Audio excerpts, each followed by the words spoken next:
Drescher. Oh, Fran. From The Nanny. Yeah. The Nanny. Y'all are Those are fucking my crazy. 90s queens. I love The Nanny, so. I see what type of day that we are getting into right now. Hi, gang. What up? We're live, gang. Well, not live, but you get what I mean. What's good with it, gang? Y'all better, I'm about to say, y'all better talk. What you about to say? Look, I can't even get a chance. I was just going to say I'm happy to be off. It's Memorial Day, so. Happy Memorial Day, gang. Good dig. What's up with it, though? Oh, real quick. I know we typically have conversations going before the show starts. Helena rode with me. And we went across the way. There's a Chipotle, right? And I've been to Chipotle maybe once or twice, like ever. You don't eat Chipotle like that? No, I love Chipotle. I just didn't go to this one. I just don't do it often. So driving up. We're driving up. And I look up and it's a drive-thru. And I'm astonished. Yeah. I'm like, there's a drive-thru Chipotle? They can drive through subways now. And now this is the conversation I wanted to stumble future. upon. I've never seen any of those. Are y'all trusting any of them shits? There's drive-thru pandas too. Yeah, drive-thru panda. Helena, you haven't seen any of those? No. Would you go to them? Would you use the drive-thru? I mean, yeah, because I'm lazy. Why not? Would you? Yeah, why not? Now watch me be the fat ass in the room. So most people feel like Chipotle and places even like Panda may short you, right? Are you going through the drive-thru and trusting that they're gonna make your steak burrito the way that they probably should? I don't know. And that could be a completely fat thought. And I'm completely okay with that.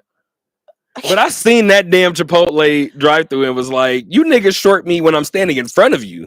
I'm never giving you niggas the chance to make it when I'm not there. True. It's never happening. Okay, it's not that Somebody serious. Say something. No, I was just gonna say it's not that serious. I don't like to do Chipotle delivery because they do short the delivery orders. It's the same. But I mean, I'm not worried about the drive-thru. I never really had a problem. DoorDash, I order online ahead. Like I don't. Yeah. You refuse. Whatever they bring you is what they bring you. Yeah. That's funny as hell. I do have a longer intro today, if you guys care. Okay.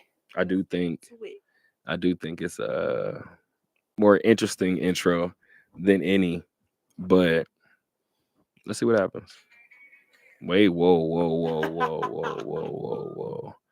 What we not gonna do is short ourselves, because what we gonna do is make sure that the aux is connected. Where are we at? Yeah, I don't like that. I don't like that game. Yeah, get it together. Let's try this again. Hey. I'm just saying. Damn it. Let's see if we can get to it. All right, here we go.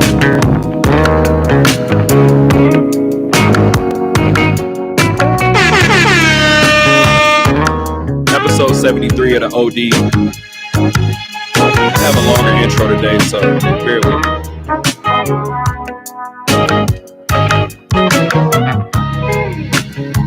Happy Memorial Day to you and yours. Looking back over my years, I guess I shedded some tears. Told myself time and time again. Hopefully they don't flag my shit this time.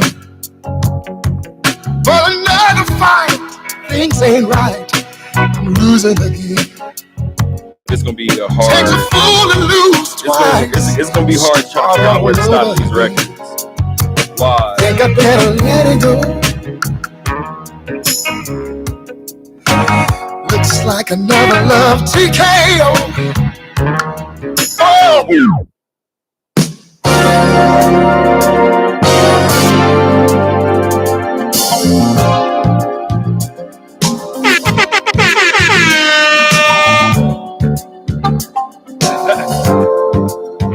We should talk about that DJ that you was around last night.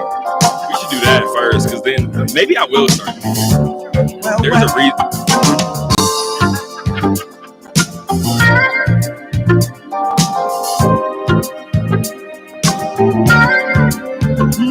This the one and y'all had a hard time, I almost let this whole record play. It's a 6-minute record. I cut all this shit out the YouTube video to make sure it plays.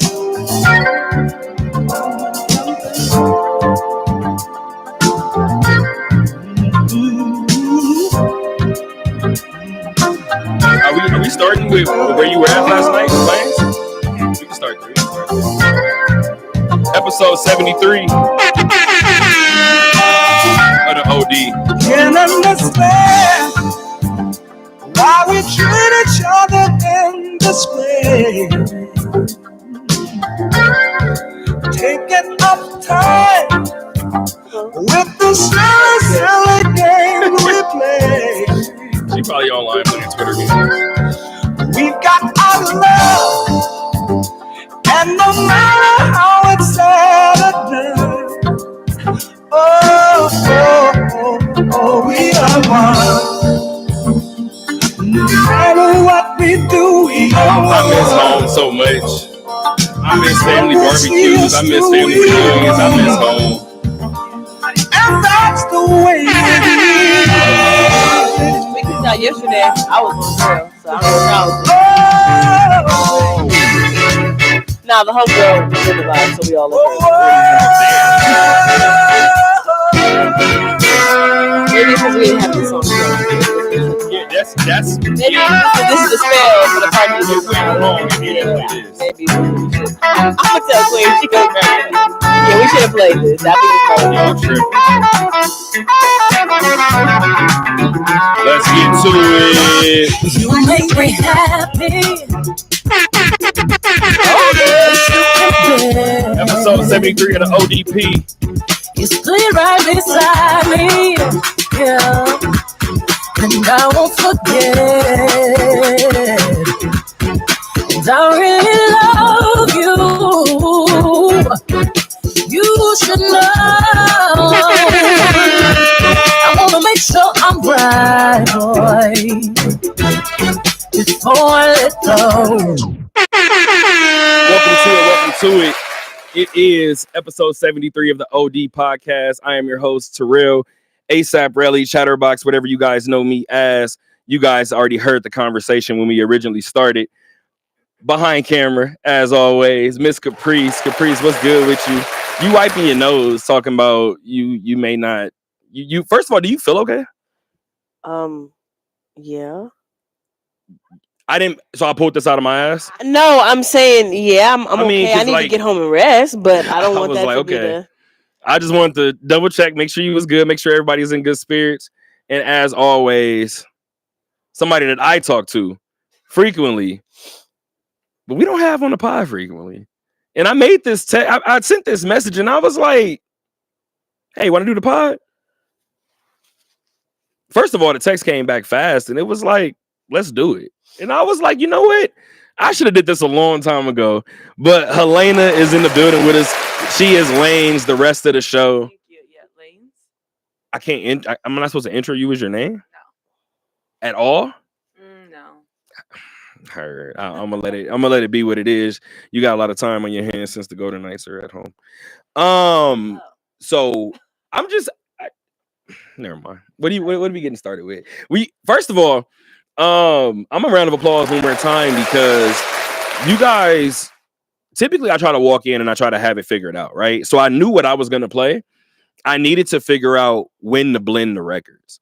So when I was walking around the suite a second ago and you guys were like, what's wrong? And I pointed to my ear, I was trying to figure out when to fast forward that Beyonce record to get to a certain number so I could blend the joints. So that's why I was like, I'm just listening to what the intro was. But speaking of that, we got our intros out of the way, but you were talking about DJ skills. I want to know what DJ you were dealing with last night because I almost went to a 2000s event at the Brooklyn Bowl. Shout out to the Brooklyn Bowl, but I didn't end up going. I needed a night in the house and I took it. I probably should be in the house right now, but I'm not there. You went. Talk to me about it. How was it? Talk to us about it. I mean, it was lit. It just wasn't. It was supposed to be early 2000s, and it wasn't like early 2000s hip hop. Okay. And it was not. It was like the flyers. That's gonna piss me off. The flyer said like Nelly, Ashanti, Eminem, I don't know, Ja Rule, like Mm-hmm. but it was EDM. I felt like I was at EDC. Oh, see, that shit would have pissed me the fuck off. Did you pay to get in? I mean, I did not pay, But somebody paid to yes. get in. You never pay. I should have never asked that. Why would they be playing? I'm so confused. Then it was like they would throw in one or two 2000s, like they played 3 6 Mafia. What is that song? A 3 6 Mafia song. I'm so sorry, but they weren't even on the list. They weren't on the flyer that you just told me. Did they play 50 Cent? They played 21 Questions? in the club. Oh, okay. Hey, you should play 21 quite. Great job. Did they play anything else by 50? Like, No. I'm confused. He ruled. All right, this is gonna piss me off. Yeah. I just want. Do your thing. Do your thing. I was just gonna say, I just want to know why they lied. I don't. Yeah, why did they lie? Okay, so it was an 18 and up event. So Ooh. maybe once he saw, it was a lot of little kids in there. Maybe once he saw who was in there, and he just played to what they would want to hear. but no. Hey, it's not my You can get problem. out. Y'all let these 18-year-olds in here. Let's hear some real 2000 shit. If they don't remember it because they were -3, then Word. that's my problem. What the fuck? Why would you lie to people like that? Yeah, I would be mad. See, so because you didn't pay, do you know how much it was to get in? I don't. I'm guessing probably somewhere between 25 and 30. Which is what I thought. So for two people, if I paid $60 to be in there, I'm not gonna lie. Y'all know how I am. I would typically hate this shit. I would be right by the DJ booth. But he's Hey, on stage. hey, There's no way Hey, you're not. hey. So you don't want to play no Ashanti records? You don't want to play nothing from Ja Rule, right? Played what is it? The Keisha Cole and who was it? Keisha Cole. Do you play Keisha? Well, I was gonna I say if don't you play want Keisha, no you should. man. Oh my So god! you played Keisha and you didn't That's play not Love. even- yeah. First of all, it's a 2000. First of all, it's a 2000 hip hop night, and you didn't play Ja Rule. That in itself should kind of let you know where. Do I ask the obvious question? Yes. The answer is yes. Okay, yeah, I figured. Okay, I makes don't know if sense. I have any more questions, Your Honor. Yeah, let's move. We I can don't move past this. Did you enjoy yourself at least? The Brooklyn Bowl is a had dope fun. venue. I had fun. It was good vibes because everyone was dancing. I hate going places where, everybody's too cool to dance and just want to show like. Which is kind of LA. Is every- Philly like that? No, Philly. I just asked the are- question. I don't want to be. Yeah, if anything, LA would be more so like that. Niggas LA and wanna New York. Niggas want to be too cool. Yeah. The people that I know from New York Too are- cool for it's school. Exactly the same thing in LA. Probably Vegas. Miami too. Vegas. So here's the deal. I don't know if Dom Kennedy got a different story because we saw it fill up later, and this is 5 years ago, maybe 6 years ago. And Dom had a show out here, and my friend got there. She's a huge Dom fan. Shout out to Kobe. Huge Dom fan, right? She gets there kind of on time, not even early, but for a show that's early, right? She gets there on time. She's like, yo, this is what it looks like before the show, sending me videos. And I'm like, okay, you're right there by the stage. Why is there nobody behind you? It was like maybe 30 people in the building, and people are still filing in. The show ended up getting packed, but I was like, he couldn't dare do a show back home. And 45 minutes before the show, that motherfucker's not flooded out the door. Mm-hmm. It wouldn't happen. So when she was sending me videos, Caprice is another huge Dom fan. I sent her the video. Caprice was like, why are they not rapping? I said, because they don't know the record. So Vegas, to be honest with you, every time somebody comes out with a show list and I'm going on tour, I half-heartedly look for Vegas. 90% of these artists, yeah, they're not coming here. Arizona, Salt Lake City get one. Oh, okay, straight over. Salt Lake City gets fucking more shows than we do. 1,000%. I have to fact check that. Do you think Post did come here? Do you think Post did Utah shows coming up when he was doing the Brooklyn Bowl, where I actually saw Post for Stoney? You think he was doing Utah shows then? Probably not. That's where I would argue. I would argue it. Let's look it up. I'm down. Oh, I thought you were pulling out your phone. I was about to say, I'm down. No. But I am on pure bullshit today. I don't know if you guys are. That's why I tried to open the pod with some love. If you listen to those records, there is some pain in one of those records in particular. But I'm trying my best not to start this pod on pure bullshit. We do have serious stuff that we need to get to. You guys know how we try to run this pod. Not even try. You guys know how. Well, I'm gonna say try because some things are bigger topics and we have no choice but to address them. Like one of the ones that we have to do today.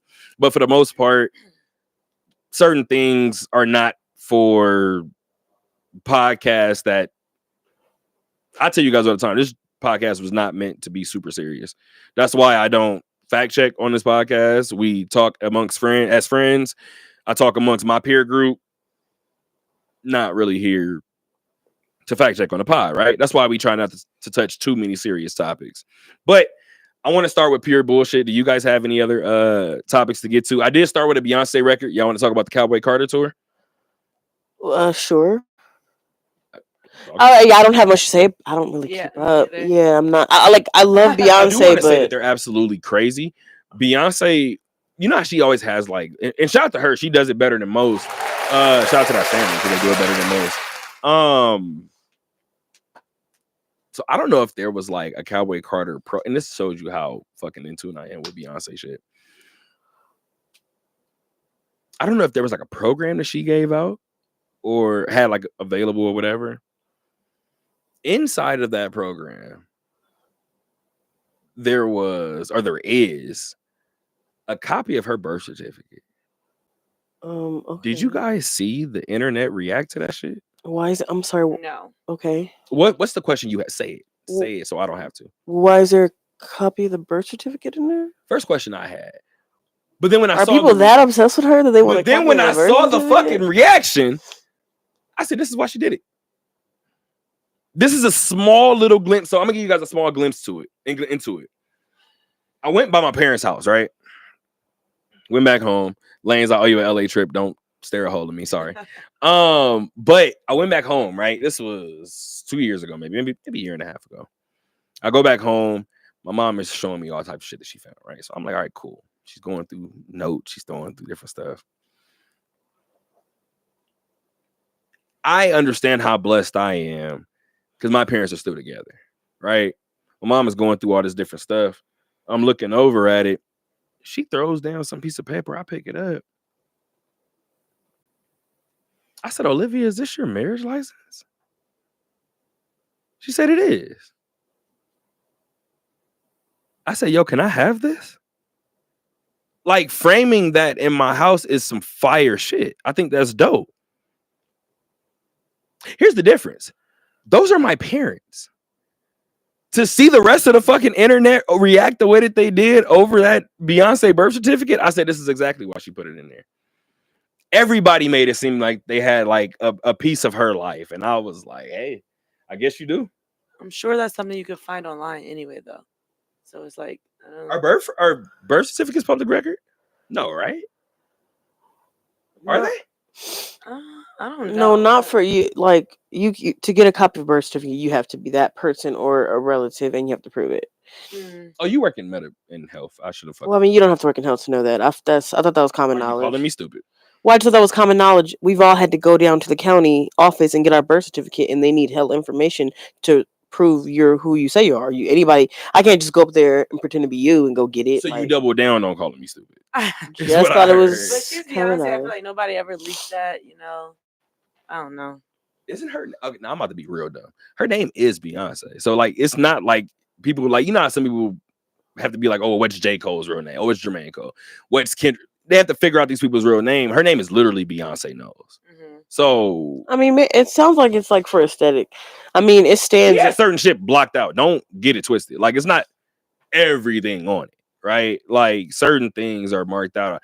And majority of what I saw was marked out. Shout out to her, was about her parents. So shout out to her for that. But I saw the way the internet reacted, and I had to. Well, one question, and it was quickly answered, which was, why would she do that? And then I saw the internet and was like, I would do it too. If I know you guys are sitting there waiting on any single thing that I drop, here you go. Well, yeah, they. never I'm. understand. Yeah, You said you'll never understand. something No. that they care If about. Drake stole his birth certificate, No, copies of I'll his just birth never certificate. understand the Beyonce, like the Beehive. Oh, you're trying to take this podcast a different place. Oh no, yeah, I didn't say that. Hey, Oh, you're crazy. I get the What do you have hype to over say? What do you have to say, Beyonce. Lane? Say it again. What was your ads? What was your It's socials? just I can't with the whole Beehive. Like they're too much. The hive itself. I can't. Well, let me just say, I can't stand any stands. All stands are fucking psycho. Whoa. See, here you go. Here you go. Like Barb's, And even Drake technically, you're wearing a stands. fit where you can show your damn fandom. You are a stan as well in the sickest form. But whatever. I wasn't. Stands are just crazy. So. Oh, Caprice is over here staring at me. I didn't call you a stan. Oh Relax. no! I was calling just this one a saying, stan. and I would just listen to Eminem's song the other day, Stan. But yeah, stands. It's in the dictionary now. All shout out to stands him. are crazy. So let's just start there. But I do get the hype over Beyonce, like as an I don't artist. when the last 3 albums were trash. Oh, I'm just. I don't. I like a certain Beyonce, but she's also doing like country and stuff now, which is It's not also country. okay. Well, I don't know. Yeah. I'm sorry. Don't back down. No, because I haven't even listened to defend my point, so I'm gonna sound like if I try to double, I don't have nothing to double down on. So I'll say, okay, never mind. Hey, I'm so not for the rest of sure. the I internet, haven't even shout out to listened. Caprice, right? For realizing I haven't listened to the full album. Let me back up. You said it's not country? I'm going to back up. I probably listened to maybe 1 or 2 songs from the last. Well, I know for a 2 fact albums? you've heard 2 records because I've heard 2 records from Cowboy Carter because they keep playing it. Yeah, that this Where have ain't you watched Texas. That's one for sure. Okay. Where did she just perform at? Was it the Super Bowl? I No. don't know. Out in LA, Oh, right? that was Christmas Day for Netflix. For Whatever. that was Houston and Baltimore. Yeah. She performed for that. Speaking of performing, Lanes might look away for whatever reason, but you want to talk that GNX national tour or nah? I haven't seen anything about it. I have nothing. It's same as the Cowboy Carter tour.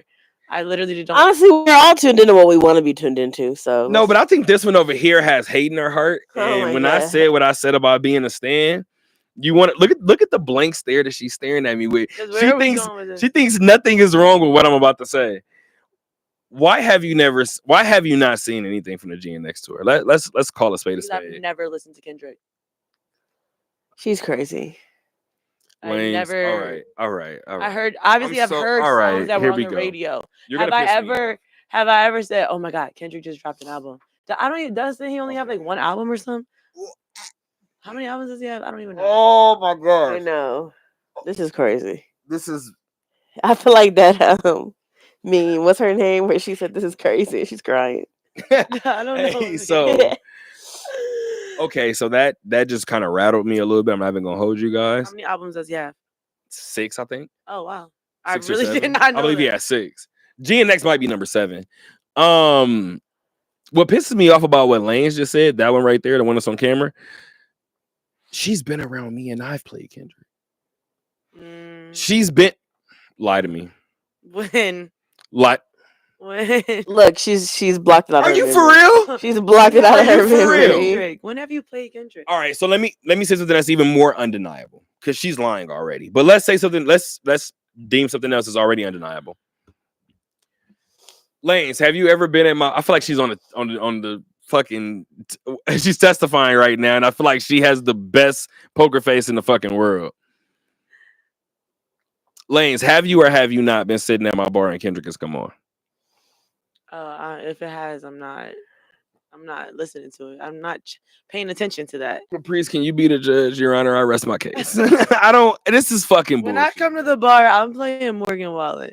We have been at Born and Raised, and they've played Kendrick, and I've looked at you. Oh yeah, but that is. She remembers Born and Raised. Hey, another thing, real quick, time out. If you have bartender friends in your life, like this one right here, she's one of my bartender friends. She's also one of my celebrity friends. Hey, give it up for my celebrity friends. Anyway, I have a signed poster from this woman over here. She is a fucking celebrity. But no, I just want to let you guys know in your personal lives, if you guys have bartender friends, don't be like this one over here. This one will text me and tell me that she's at somebody else's bar. how many times have you been at my bar? This is a different question. Oh, okay. I don't want to answer. Conversation over. This is not. Did I have the floor? No, Or I stole it. anywho, this fucker be texting me telling me about how many other bars she's at, and I don't really care for that. Anywho, we've been at the bar several times and they've played Kendrick. Do you guys want to talk GNX tour real quick? I do. Like I said, I do have serious shit to get to, but I want to get through some of the other stuff that we have on this list. Yeah, go ahead. You want me to do it? Oh, I don't mind doing it.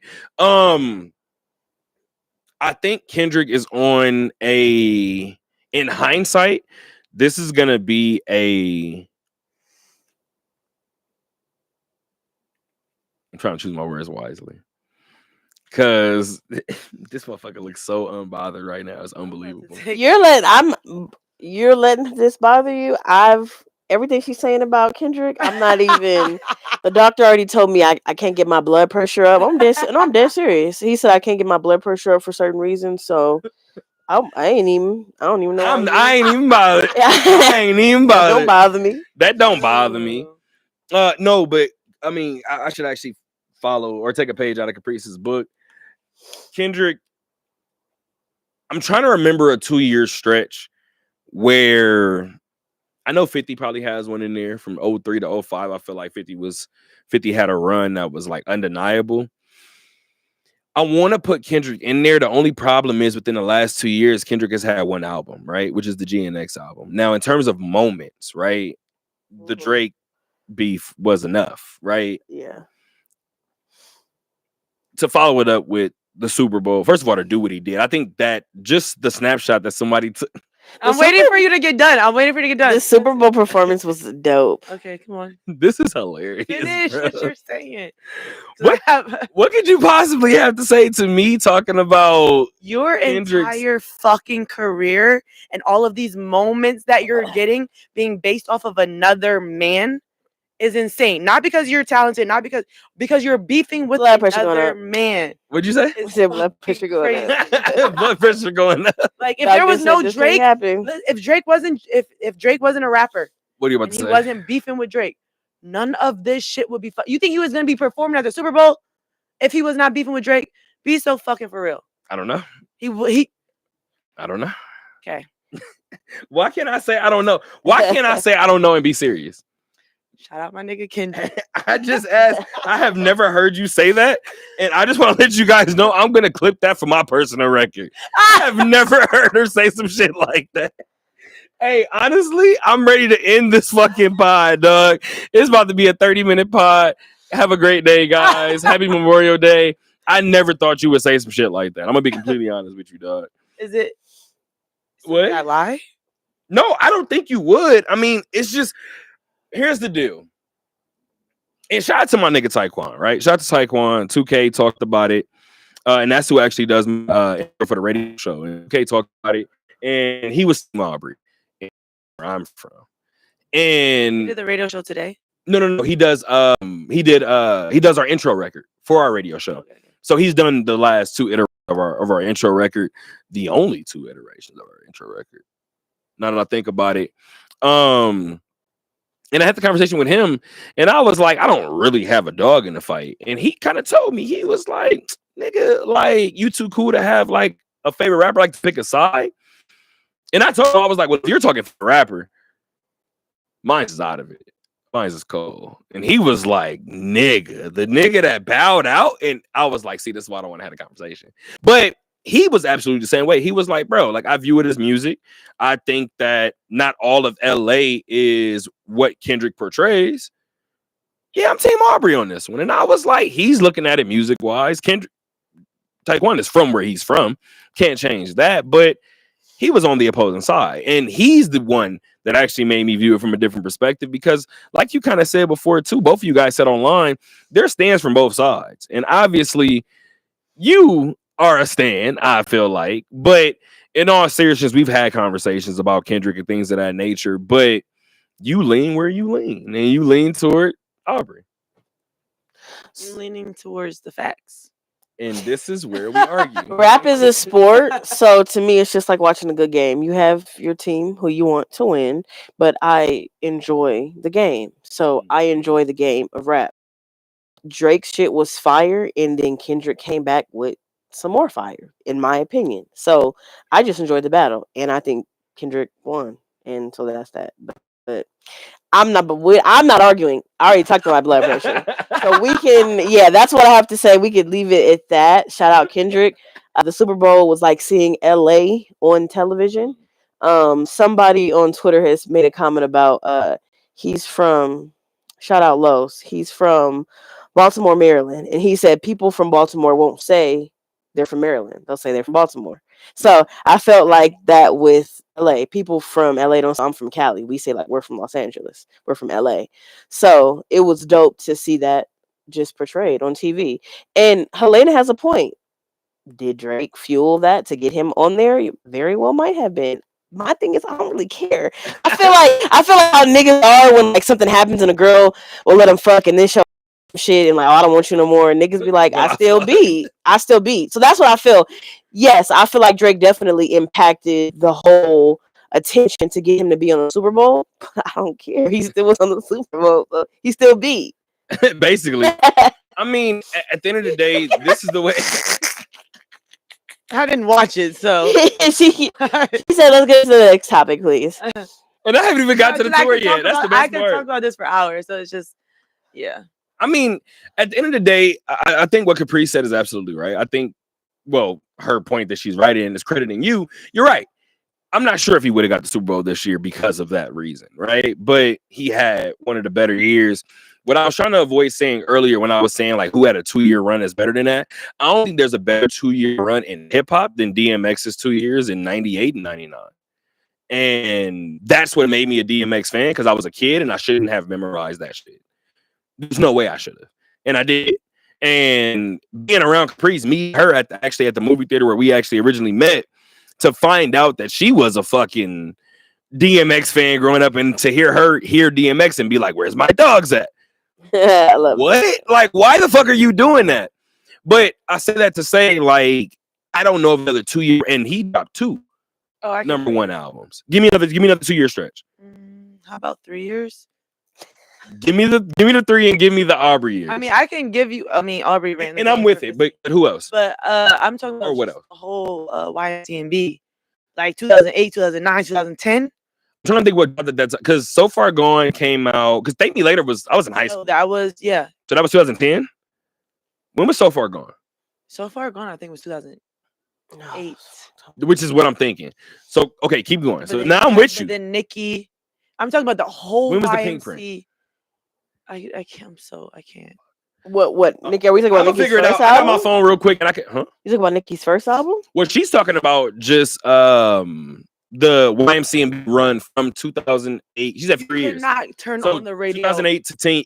First of all, when you got to 2010, I'm with you from the standpoint of 2010 is where it gets a little freaky. Wayne did Lollipop, I think, in 2009, and Can't Believe It was literally my song of 10th grade, and that was 2010. So I might be with her. The only difference that I'll say, and the only caveat I'll say, is I'm naming particular artists. But she's absolutely right in terms of this YMCMB point. She might be able to extend it by a year. It might be able to go to 2011. Speaking of run, Tyga had an album in there too. Tyga had an album in there. King Go Lanes. I see you. I just thought about the shit. Oh, brother. We getting back to your 50 point. Now that you brought it up. Fetty should have split his shit up. He should not have dropped in succession what he did. He had some bangers. He was dropping shit like what every month. He had hits for that could have lasted him a couple summers. Hey, that's what I mean. We're gonna get back to it, Caprice. Give me 2 seconds because you're I'm gonna piss me sorry. off. I was just thinking about absolutely on something. Fetty should have split his shit. I have no Nicki Minaj in my phone. Hold on, because I'm sorry, Nick. This is what I have 2. So Far Gone was 2009. Thank Me Later was 2010. Boom. That's back-to-back years. But all I did was type in Drake albums. You want to know what popped up? This is what I mean by the fucking bots and them just trying to fucking get this nigga out there. Not like us 2025. Why is that popped up? Why is this pop? Every single other album is Drake. And then you have Not Like Us 2025. They forced that shit. I'm not gonna lie. Don't say they. Okay, relax. See, now you gonna piss me off. Anyway, you gon' I need a shot. So Pink Friday. So Pink Friday was 2010. And then the Young Money album itself was 2009. Well, yeah, Young Money had a crazy run. down to Now she bed rock. well, technically, now that we're doing this, and this is not necessarily where I wanted to go, but can we agree that CMG might be coming out of that right now? CMG had the Moneybag Yo run, they had Mozzie getting out of jail, they had that run, and then they still have the Glorilla run. Oh, keep in mind they had ESTG before that. So they've had a 2-year run. I know who got some I'm not runs. saying- RJ. I'm not saying it's on the same LA shit. I'm not saying it's on the same level as the YMCMB because that is a little different. I think the point that you just made is a conversation that we could bring up on a different pod because I think that's a hell of a conversation. I think the only other group that would rival that, I know some East Coast niggas about to be mad at me. I think the only group that would rival that is Death Row. And the only reason why is because Bad Boy had a longer run than Death Row. Because Death Row's run was so short, you got to think about what we were given during that Death Row run. And I think that's the only one that I would probably run next to the YMCMB run because it probably ran about the same amount of time in terms of in terms of peak years, right?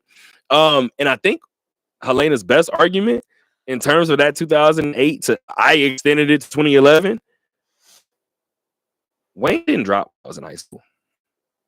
He said he did not drop. We were waiting for Wayne. We were on the full. That's why he got sorry for the wait. campaign. That's my point. Okay. But didn't drop the album. Thank you so much. Okay. Great point. Great fucking. Yeah, he even apologized to us. Thank you, Wayne. Because all of 10th grade, I listened to No Ceilings. That was literally the soundtrack. Bro, yeah. I started smoking in 10th grade too. So Yeah, bad influence. I started smoking after I graduated high school, kid. That's what you should do too. You're right. Listen to her. My bad. Your brain is already barely developing. Don't make yourself slow. He beat the statistics. He's Okay, so doing hey, well. so real quick, I like the way she tried to give me a little pat on the back toward the end, but this is the second straight podcast. I don't think you listened to the last one. This is the second pod I feel like you called me slow. No, I said you beat the statistic. That's good. So you're not slow because you beat it. I'm just telling you, you throw that in at the end. This whole I'm statement, just saying. you threw it in at the end because the whole statement read like what? This motherfucker a little slow anyway. He shouldn't have started that early. No, it's gonna make y'all slow. Y'all already a little behind. Well, you know, they don't really be reading and stuff. It's kind of the comprehension is low, so the smoking is just not gonna help.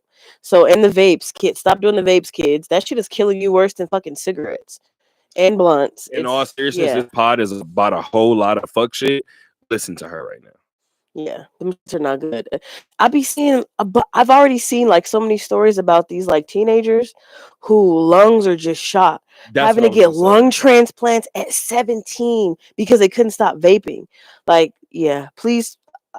And I'm not even encouraging anything else, but the fact that it's worse than cigarettes, I mean, damn, you might as well go puff some hookah or a cigarette before you pick up the vape. But all in all, don't pick up the cigarettes and don't pick up the vape. I can't even believe they succeeded in marketing to children the way they did, and then they're getting so popular. It should be illegal. If I caught my kid with a vape, I'm gonna stomp the vape out, and then. Well, can we address that we were lied to in high school? Because I don't know if you guys were. Me and Lanes are the same age, and you're behind, I think. So we're around the same age. When we were in 11th, 10th grade, or 11th, 12th grade, I feel like they started to not necessarily push vapes on us, but they were saying that vapes were better than cigarettes originally. Oh yeah, that's how this all we started. have to address that we were lied to first. Yeah, that's how it all started. Now they're finally able to. You never heard it? Now they're finally confirm. I think we graduated that they've done the studies and. You calling me old too? What is fucking? I graduated a year before you. Oh, what year did you graduate? Saying, I don't think you did. Saying that you. What year did you graduate? 12. I graduated 12, mommy. We're the same. Yeah. I thought I was tripping. Well, I'm. And you're the year after. 2014. 2 years after. Okay, my bad. Finish your point. But no, I'm saying that's how this all started. Was they were like, oh, vapes are supposed to be like a damn near an alternative, and like everybody can do it. You just have to be 18. Already proven that it's really bad, and it's almost worse than cigarettes, because with cigarettes you kind of have a chance to stop. Like somebody could smoke cigarettes for a couple years and then stop, and you know they could be okay, or even several years. But last cigarette I smoked was when I broke my hand. I was like, the studies are showing that vaping is like causing problems way sooner. Like not like how cigarettes actually take time. I mean, each time you do smoke a cigarette, it fucks you up bad. Don't do that either. But it takes a little bit longer. The fact that vapes are doing this within a year. Because you got to think about it. You got 16 and 17-year-olds who've been vaping for, let's just say, 2 years, and they already need a double lung transplant. Let's I just have in two questions. comparison. Well, one question really. Could it does it also matter since they're doing it so young? Like that, I read somewhere that the frontal lobe doesn't develop until 20, or I heard somewhere that the frontal lobe doesn't develop until 26. If that shit is true, Doesn't I'm finish developing. Yeah. finished developing. So Like, all slow. I don't know how this turned into a class, but now I'm interested. Now I'm all interested in it. You're not supposed to say that. Well, we all used to be there. The shit that I used to think at 22 was retarded. You Like, can't so- say well, that some- word. Yes, you can. Oh my God. Okay. But no, but in all seriousness, the question that I had was, could it be that it's taken such rapid effect? I don't know how we got here, guys, but could it be that it's taking such rapid effect because they're so young? And you mentioned the age, because they're so young, like maybe their lungs aren't fully developed yet. Like, Well, I think that it's. I would have to do more research to see like what particulars that they're saying is making it worse. But I think it's just because they're just worse than cigarettes. Even you got people who are, let's just say, 30, and they're like, yeah, I've been smoking cigarettes since I was like 18. It hasn't taken the effects yet. Maybe in the next 10 years it might start taking effects on earlier. But what I'm saying is I think vaping is just that much more dangerous, that it's just taking a toll much sooner. Like the fact that they're smoking it for a couple of years and already developing these like fatal problems. Even cigarettes aren't doing that. Like that's my only point. right. You can smoke cigarettes for a year or two and then be like, oh, I'm off it now. I mean, I've seen people like start cigarettes and then stop after like a couple years and they don't need a lung transplant. But we're reading about 16-year-olds who've been smoking a vape for a year, but they get so addicted. They're smoking that shit like, They smoke that shit in class. yeah. When I was like reading stories about it, Helena be at my bar when sometimes I be like, she'll have to see me go tell somebody like, this is not a smoking building. yeah. And sometimes they'll give me a hard time and be like, well, why isn't it? Motherfucker, you're in Henderson, not Vegas. That's why. Like, I know you think you're in Nevada and all of this shit is Vegas, but it's not. See, you gotta be like, what's that clicking? You can't just do that everywhere. You're addicted. That's that shit. You on that shit. It got you in a chokehold. Because even personally, like, I feel like that shit got people more in a chokehold than like weed. Because people talk about how people I was be gonna say that smoking. liquor. Sometimes Well- people would not leave without their vapes. Yeah, no. Low key, my real friend fuck. right now is like, she tripping because she just lost her vape. But like, I don't really care that she lost it. And I hope she doesn't find it. I hope she doesn't. Do I know the friend? Roxy. Damn, I hope they don't find. Oh, I know of the friend. Okay. Yeah, I hope That's you don't find it, Roxy. I love you though. Yeah, but she was talking about she just got it and she hit the group chat like, well, did you guys find it? No. I'm not gonna help look. I told her I would, but I'm not. So Elena and I have told Caprice that she should be on camera. I wish you guys could have saw that fucking face. She was like, "No, I did not find it. Oh. Even if I did, I probably would like I was like, is it small? But like, I'm not. I was just feeding into it. I'm not looking for it. That's so funny. Yeah, in quit the hindsight. vapes, quit the cigs. Caprice is back in school, guys. If you guys can't tell, so I feel like Caprice might randomly. Honestly, I love shit like that. People ask me all the time, like in terms of the company, when people go out. Shout out to Daryl, who works at Channel 8 as a news producer. Emmy nominated, if not an Emmy Award winner already. Shout out to them. Tyler Scher, when he left and went over to DraftKings. Matt Raftery, when he went over to Sports Radar. I love it. Like, that makes the company stronger. That makes the company grow as well. I'm hoping Caprice could smarten this fucking podcast up a little bit. That's what I'm hoping for, right? Well, I'm learning cool stuff, so now I don't have to be full of complete bullshit. 'Cause trust me, we're getting to bullshit at some point during this pod. No, just in terms of the GNX tour itself, I think yeah, let's wrap it up. Hey, you the one that went into vapes. I didn't even touch the fucking tour yet. You had an Aria vendor over here trying to fucking defend his position. You want to explain how his fucking Australian tour went? Since you want to give tour breakdown. Oh, mate, how did it go, mate? Never mind. See, now y'all don't want to talk about it. That's some bullshit. Anyway, the GNX tour. I'm loving that LA feels, and I'm not even watching it. Like, I'm not even there, right? Watching it in person, but to see what I don't like in Lanes, you could probably speak to it. You went to shows a grip back home, right? I would hope you did. Did you went to shows a grip back home? Just like 2. Damn, I don't like that. But I would hope if Meek is on tour, right? I would hope. Oh, I thought you meant like in LA. No. Back home. Yeah. For you, back home. So I would hope that when Meek is doing his run and he's going all the way around, same thing with a fucking Uzi. Same thing with Beans when Beans was at his peak. DC can look the way it looks. Dallas, Texas can look the way it looks.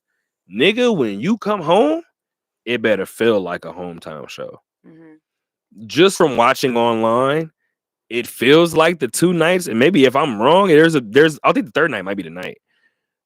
The 2 nights that I've seen of GNX at SoFi in LA or in Inglewood, shout out to the home, it feels different. The only one, just from what I've seen, just from online, NRG Stadium in Houston, felt like, okay, they had a different energy in that building. Everything else that I've seen, just in terms of SoFi, it smells different, it feels different, and I'm not even in the fucking building. Let alone my friends that are there that I see draped in Dodger jerseys, Dodger caps. I see Nike Cortezes. Lanes, we're going back to LA soon, so don't worry about it. We're going to LA soon, but all she want to do is play Aubrey in the car, and I don't know if I can do that. But okay. She was trying to rat me out and said, I listen to Aubrey. I have no problem with it. But just to kind of wrap it up, I think the GNX tour is, and I'm gonna be completely honest, Caprice mentioned it earlier talking about the Super Bowl. You knew a tour was eventually coming, right? But it felt like the Super Bowl could have been like the final stamp, like the final, like, okay, this marks the end of the run. Now the tour feels like, okay, this marks the end of the run. Kendrick and SZA haven't done the international part of this tour. This shit is gonna go a long time. When we look back at it, it goes back to what Helena said a second ago with YMCA Point. I think back to 50's first 3 years. I think back to the DMX back-to-back #1 albums. And I think to this one.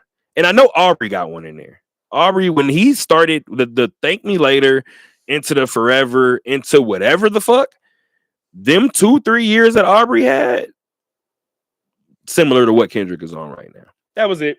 I'm done hometown dick riding. I'm done. Actually, I'm not, because that West Coast, East Coast shit is next. Okay, let's go. What's next? Oh, we getting right to it? Oh no, I don't know. Whatever. What's next? Lanes, you got anything else? Hopefully you don't sweat me too much. I'm off that shit. Lanes is trying her hardest not to get. Can a hometown get some credit? I don't feel like you want to give us credit for whatever reason. Credit for what? Anyway, Blood pressure. OVO Fest is back this year. Is it? The man said it himself. You want to go? He still got them braids. Yeah. I was just curious. Okay. I just was wondering. It's funny how like styles just come and go, and it's just funny because like early 2000s, like braids was in. Then niggas was getting a fade, like braids was out. It was like you was dusty if you had cornrows. Now it's back in. So it's just interesting. It's definitely back in. Even Lance Gross, or was it Lance Gross? Even he some cornrows. I was like, well, what's going on? Them right now? Yeah, I was like, what's going on, nigga? Bring the fades back. Ew. I like some. No, as I a don't nigga mind. with hair, no. Yeah, I I don't- like hair. I like different styles, and like if you can pull off certain styles, yeah. I just think it's interesting how just the braids are like coming back. Because even like Trey, he had cut his braids, when he was trying to pop when his album Ready came out, and it was like, oh my god, it's like he was a new nigga just because he cut his hair. But you are though. Like That's what I'm saying. But now that like everybody wants it back, I'm like, you said that. You met me at the movie theater when I had shorter hair, and then now you know me just and the funny thing is, shout out to Lanes, because there's not a portion of my life where Lanes don't know me with this. So there is gonna come a point in time when I'll pull up on Lanes and I have a fade, and she's gonna look at me like, the fuck is going on? Like, what happened? I posted a throwback picture, and this was a while back, and my DMs kind of flooded, and they were like, why didn't you tell us? And I was like, tell you what, like that you were gonna cut it. Like, it looks fine, but why didn't you tell us? I didn't cut it. This is an old picture. And everybody was like, I just did. And it hit me then where I realized, oh, my allergies. It hit me then when I realized there's motherfuckers here in Vegas that have never seen me with my hair short. So from that perspective, when Caprice just said like, oh, it's almost like he was a different nigga. that nigga was a different nigga. Like he was a completely different person when that happened. I forgot what the point that you was even making. I was just saying, like, it needs to still be a group of niggas still getting fades. Like, please don't let the fades die. I just feel like Please don't let the fades no, I just die. feel like how do I put like y'all trying to be bad bitches. Like, all y'all, we can't all y'all can't all have hair. Some of y'all need to take the L and be a part of the fade group. Everybody don't need braids, and I love locks and braids. Don't get me wrong. But I'm just like starting like I see nigga with a fade, and I'm like, whoa, he got a fade, like that's crazy. You like little taper, and then don't have style shit.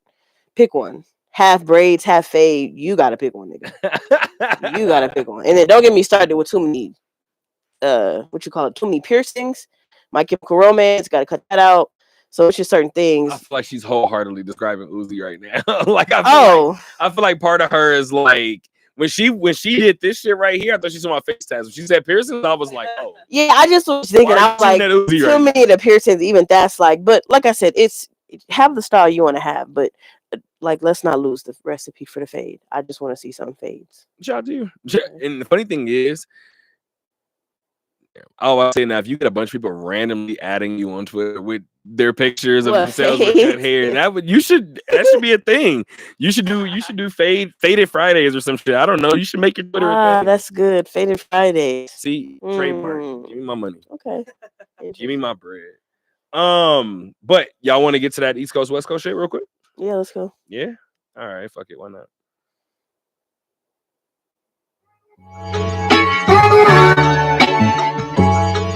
I'm not gonna let it play for long, but I hope you play my favorite part. So, dear Joey, ain't expect my name to be spoken. That shit really hurt my heart. I can truly say that it's broken. I get it's just a bar, but when I sit down and focus, it's a coast jealousy that you niggas thought we ain't noticed. Y'all used to be the Mecca, you niggas was really goated. We heard your techniques and applied it while y'all was gloating. The sacrificial lamb, the soloist with no band members, Joey Kaepernick. Nobody gon' take a stand with y'all. Used to have this texture, struggling, really roughing it. Hit a bumpy road, slick fell off, now you on sick of shit. West at the court, our name blew up and puffed a bit. And speaking of puff, you niggas been on some nutty shit. Hold on, I'm gonna let this go one more time. This ain't the New York I know. This ain't the New York I know. You did. This ain't the New York I know. This ain't the New York I know. Not your little niggas. Like the way you talking, I don't get what you mean. We're not your little niggas. Like for real. All that. Never been dropped, had to slide for my interest. Left up 100, asked God as my witness. Stepping on my own cause I needed my percentage. Unique chain, boy, I'm cold independent. 1, 2, don't worry, Ray, I ain't gonna take it down. Doing it like that, off the principle. I'm gonna let this rock. That's the reason. The shot ain't direct enough, but you mentioned me on with the drama. That's if it was cold, I wanted back for you and Ali. Ali is so beside you. All right, so we gonna pause for a second, and then play mine. Okay, we gonna pause for a second, right? First of all, shout out to the fucking West Coast. First of all, shout out to both sides really quick. Just for a side note, really quick. I like what Caprice said a second ago. Caprice said, "I'm a fan of the art." Right? I'm a fan of viewing it like a game. I like the fact that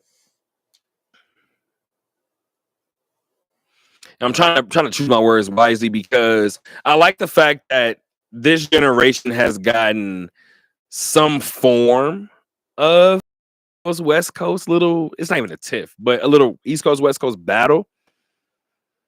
In terms of this generation, in terms of a Pac Biggie level beef, we just saw it, right? And hopefully we never see another beef in the form of a Pac Biggie level because of the way it ended. But in terms of height of music, right, we kind of just saw it. In terms of what the East Coast and the West Coast did this time, in particular, Joey Badass taking shots since day one of 2025, which I also like. I had to start with Reason's diss, even though Reason didn't start the diss. I think that's actually one of the better records in all of this particular beef. Shout out to Rayvon as well. Shout out to Loaded Lux. I'm mentioning all these people. With me being a home stand, right? Bless. I talk about home a lot. And I talk about being a stan a lot. And I also do this thing called journalism, where I try to call a spade a spade. And for Joey Badass to be out there swinging by himself for as long as he was, he did a whole lot of damage to be one single nigga. And being from the coast, I don't want to say that, but it's the fucking truth, dog. I was listening to Joey rap and was like, this is gonna be a tough one. See, that's what I'm saying. See, I enjoy both too. That's why I just love the art. Because Joey went off. I'm gonna play something Joey. And then when I heard Rick, well, I'm automatically going to gravitate toward like West Coast LA shit. Oh. So when I heard, I love Reason. Reason just doesn't get the credit he deserves. Is he going to? Like, that is a great question. Like he raps. He really raps, but we know a lot of niggas that really rap and don't get the proper backing, right? I mean, one of his things that he was saying when he was with TDE was he felt like he was shelved a little too long. And he felt like his cachet wasn't big enough to be shelved that long. I kind of agree with him, but in TDE's defense, how dare you argue with us? We never miss. We have literally never missed. So wait your turn or we'll give you what you want and you can leave. So I'm with you. I'm on Reason's side from the standpoint of, nigga, I can rap. And if I'm ready to release music, why won't you let a rapper rap? I also think Ab-Soul had that same feeling. Except I'm going to listen to you guys. I'm going to see what happens, right? Reason talked about going up and doing like pop-up, not necessarily pop-up shows, but doing like a small little tour, right? Even if it's local cities, whatever the case may be. That's what Soul just tweeted about not long ago. And now he's going on a 6-city tour. I believe 2 of the shows, if I recall correctly, are DNX tour dates. So if that's the case, I could see Top and Punch sitting looking at TDE saying this nigga didn't want to wait his turn. Yeah, but I guess I feel like they only want one person to have the spotlight at a time. They do. I just why can't be. I mean, I'm both not have fans, so how long is he supposed to wait? It's like being a model at a model agency, and they keep having you at the back of the line, like, okay, it's gonna be your turn, it's gonna be your turn, and then maybe you're gonna be like, well, maybe I should just go do something else. Like maybe I should get my own agent and be independent because clearly I'm waiting on y'all. Like I understand I was gotta go first, but I've been waiting. Why can't I just go after her? You know, another person I think about in the same exact field, I think about Ari Lennox. Yeah. Ari just asked to be, not just, but Ari, it's been kind of known. And yes, I know a little bit of people. I don't want to say over there, but I know of people over there. I do know people over there. But I didn't have too many conversations with them about this type of scenario. But it was publicly known that Ari was ready to get away from Dreamville, right? Somebody was like, thank God she got away from Dreamville recently. And like I told them, this is not a knock on Ari. I like Ari. But I hope that she lands in a situation that pushes her. If not, she's going to realize very, very quickly, fuck, maybe I should have sat in my first situation. Maybe they did have my best interest at heart. Maybe I should have waited. Same thing goes with Reason. You said it before. Shout out to Reason. And I said, I don't want to say friend of the show, right? But I said, shout out to Reason. When we first started this shit, I have a story, a TDE story because of Reason. Shout out to Day in Vegas, right? Shout out to Reason for actually continuing to answer those DMs when he was faded. Nigga had finished his set, went to his trailer, started performing or started partying the way he should have, and still doubled back Zaire Rashad said to give me my interview. So this is not a knock on Reason by no means. I want the man to be successful. TDE has never been wrong. And that's the only thing that makes it crazy because you hear shit like this. Reason can rap. I don't think that was ever the problem with TDE and why they wouldn't drop him. It also makes me think of, are y'all scared? That he gonna be. What did he say in the song? Nigga, you want the top spot? Nigga, climb it. Maybe they were kind of afraid. It gets to a point where I do feel like because I get that there's like a marketing aspect and all that. You can't have all your artists drop at the same time and all that. Like I get that part, but when you waiting and waiting and waiting, clearly he was waiting for a while to be like, okay, I just want out. This is not waiting for a couple of months. And one he of was the things waiting for a long time. One of the things he was real adamant about was the project that he had just dropped with Corrupt. I know you like the record Corrupt. You told him, you saw him. That project, like he said, was on YouTube prior to. He signs with TDE. They essentially remaster the project and they re-release it. So everybody thought that he released that project under TDE, and his whole point was that was my thing. Oh, see, I would have already had a problem with that. See, I didn't even realize that. Okay, yeah, he's been very adamant with that. New Beginnings, that fire ass project, is a TDE project, and it feels like it. Now, granted, if he walked in with I can't think of the fucking the project name. I'm sorry, but the project with Corrupt on it. If he walked in with that, I mean, yeah, like I don't know what these other artists walked in with, but I feel like I should have a little bit of say so in when I go and when I don't. I just get both sides. That's my only point, right? But also going back to what your point is, we didn't hurt plenty of rappers that can rap that we look back to and be like, why didn't they push this person? Why didn't this person get the credit that they deserve? I hope the best for REM reason, but I mean, they asked out of pretty significant situations. Yeah, that's how I feel. I just feel like he didn't get a good enough chance. I don't know. I know TD did a lot for him. I'm not dismissing that, but I think they did shelf him for too long. He was just like, okay, I have more. Like I'm ready to look at the shit he just released. Tell me that nigga don't got fire. This nigga's ready, bro. You want the top spot, nigga? Climb it. What? Come on. Come on.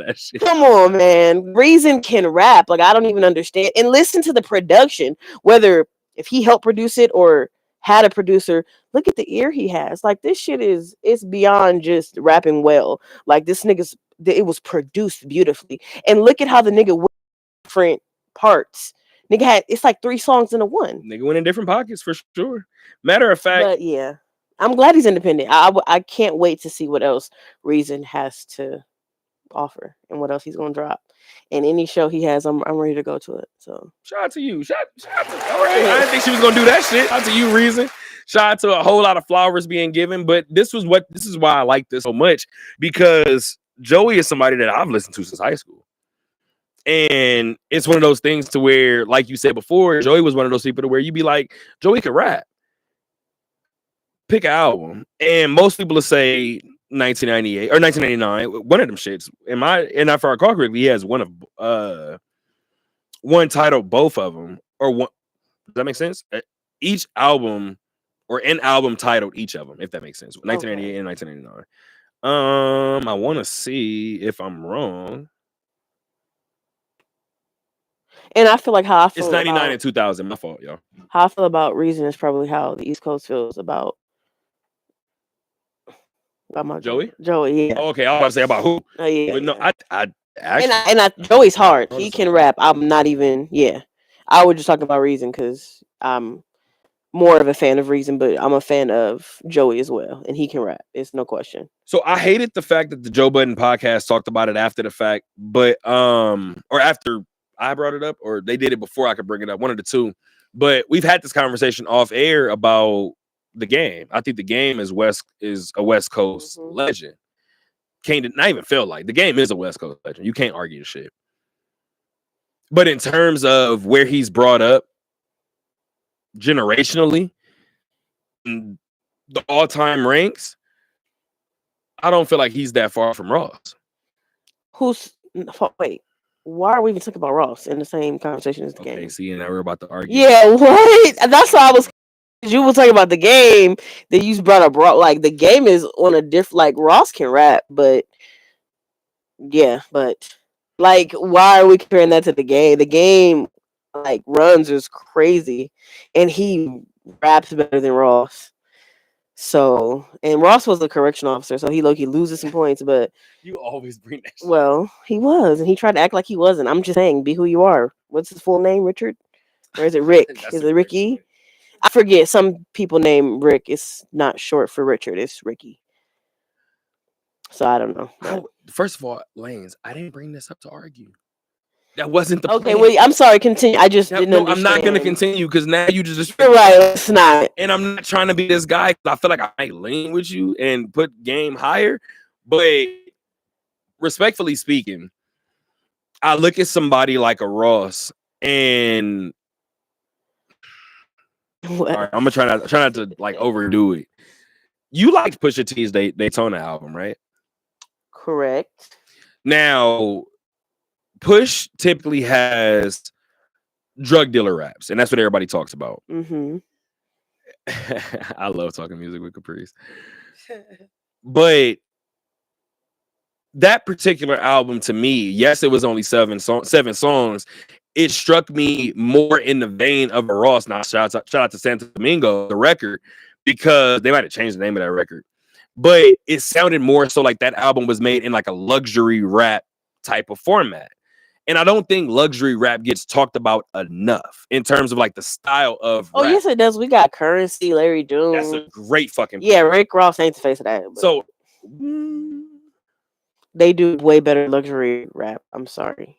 Are you kidding? they haven't had nearly as much commercial success, and I don't want to argue commercial success. Wait. Commercials. I mean, You just named okay. Currency and Larry fucking June in the same sentence as Rick Ross, and they're not the same. Well, what I'm saying is they do better at the luxury music, though. Like, And that's a preference. Oh, I'm okay. cool with.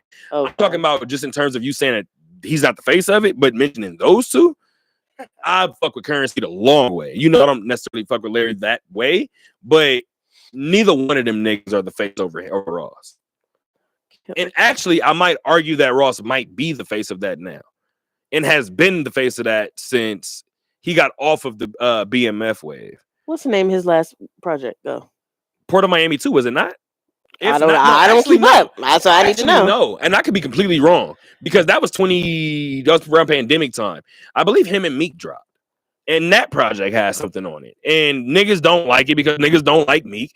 And Ross, quote unquote, this is why I brought up the whole fucking Ross and Game point Yeah, was which to is bring up the fact that Ross had said that he was nobody's favorite, right? And that was the way I feel about Game. I feel like Okay. Game is one of those highly regarded, but most people don't name him in terms of their favorite. That's why I feel like they're kind of in the same regard. We can argue all day long about that Game and Ross point. We're gonna argue about this next point too, and hopefully let's go. hopefully Lanes gets into it too. But before we do that, really quick, I did want to shout out to Joey Badass really quick. I want to shout out to all the people that hopped into it. I think not enough people, like Capri said before, not enough people just rap. Like, and it was dope to see people rap. As much as I'm a West Coast head, I understand the idea too of like, no, nothing should be off limits. This is rap, whatever the case may be. Mhm. In a situation like this where everything is on the table and everybody is taking shots at being the better rapper, with all due respect, I do not like even though he's on our side, I do not like the fact that Daylight brought up the passing of Joey Badass's brother. Not in good taste. And then on top of that, and I say it all the time, you can get away with some fucked up shit if the product is fire. And then it wasn't one of the 3 records that we would typically go to. Probably when this is probably over now. But now that this is over, that's not going to be one of the 3 records that we go to highlight this battle. It just seems like it was done for shock value. And not to sound like that, as much as we rock with Daylight, it's the same argument that we had about the Game, right? We mentioned the Game's name a second ago. I hate when I bring up the Game's name in rap conversations and be like, put some respect on the West, and they name some shit that he's done on the internet, or like when he brought up Keke Palmer's name and she was at the house fucking chilling. I can't argue that shit. You get what I'm saying? And Daylight, we understand how much of a pen Daylight is. We understand how great of a rapper Daylight is. But it's moments like this, It's moments like when you've gone into battles and the third round, you've acted like you've shit your pants and you've just laid out. You didn't rap during the round. It's moments like this that make it hard to bring your name up in serious conversations. That was my only point. Yeah, well, that was my only add-on in terms of this battle. But Caprice wanted to bring up, this was 2 weeks ago, and we should have potted 2 weeks ago. Hopefully you can argue with us, Lanes, especially talking 2000 hip-hop's night. Okay. This fucker asked me a question, and I thought I had an answer. And then we went back and forth in terms of our music that was in our phone. And I like the way the argument went. I'm going to be honest with you. So I'm here, reformatted, ready for the argument again. Caprice posed, and correct me if I'm wrong, Caprice posed the question of, it wasn't like a versus, but it wasn't a versus setting. But she was like, I think it was almost like, who has more classic albums, T.I. or Jeezy? What is your initial answer to that? I never listened to Jeezy, so it's gonna have to be T.I. Guys, what is happening? Guys, what the fuck is happening? I love Jeezy. You listen to Beans? No. You are not from Philly. Because if she listened to Beans and didn't listen to Jeezy, I was gonna be mad as a motherfucker. Who's Beans? I'm sorry. Beanie Siegel. Oh, who am I in the room with right now? I'm sorry. You said Beans. I know. I don't know. You don't know him as Beans. I'm sorry. If you said Beanie Siegel, yeah, my bad. I don't know. Because I'm like, nigga, you listen to Jadakiss, so I know you know Beanie Siegel. That's why I'm like, shout out Jadakiss, man. What the fuck is happening right now? He's high about this. Yeah, you always say that, and that's somebody who you have higher on your list than I have on mine, and it's not a knock on Jada. Every time you say him, I'll be like, he can rap better than 3 niggas that I have higher than him. Yeah, Jada's hard. Jada's one of them for sure. But you said you don't listen to Jeezy. I mean, I've heard songs from him. Yeah. Now I'm gonna have to go through this. So here's my thing. My answer was T.I. actually too. And shout out to Caprice, because Caprice is the type of motherfucker to be in a room and bring up niggas like Larry June, Currency, and fucking who else did you just bring up? And Jeezy. Because when I said my answer, I was like T.I. And then I sat back because she kind of looked at me and was like, and I said, well, maybe I like T.I. better. So then I went to my phone. I started going through some shit. I think Caprice is right. I think Jeezy has more classic albums than T.I. And I think T.I. might have maybe more cult classics. But I don't feel like you can have like a three song stretch where you're okay with skipping it in a classic album.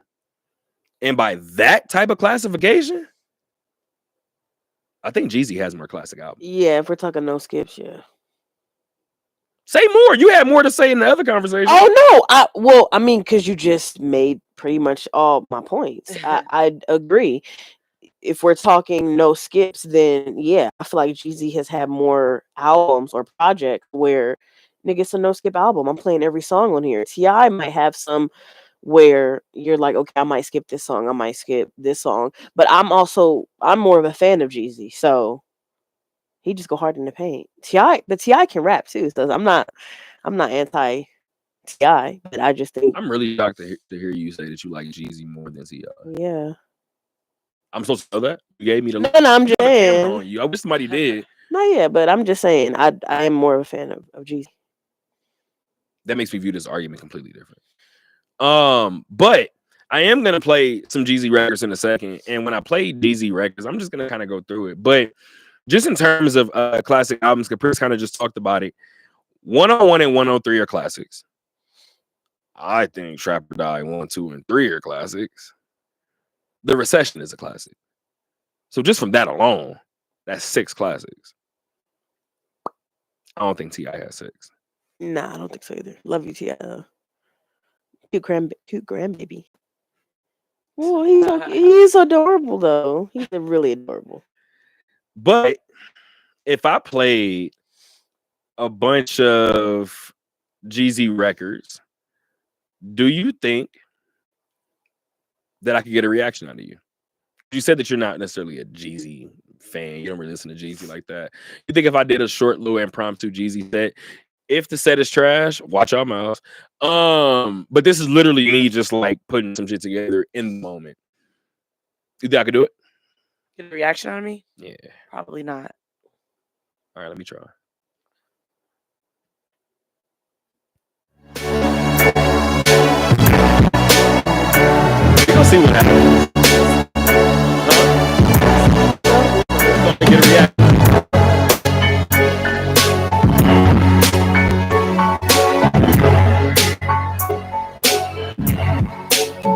Yeah, she said you ain't no good, but you feel so good. She said, what if I could, but I gotta leave you alone. I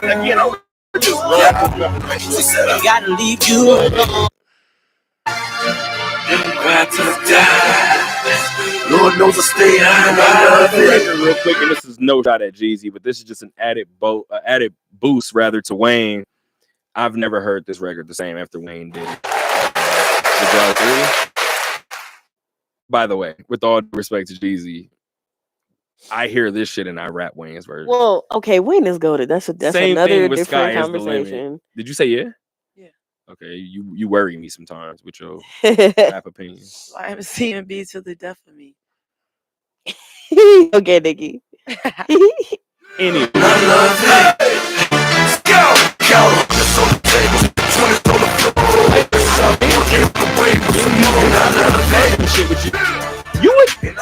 You would react to this. Lie to me and tell me you wouldn't. You would react to this. My bar, you might react to this. Once again, it's on. If you want to slow it down.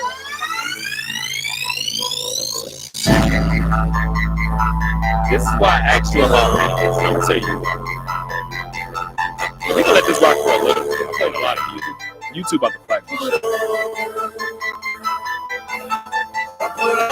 This is you in 7th grade,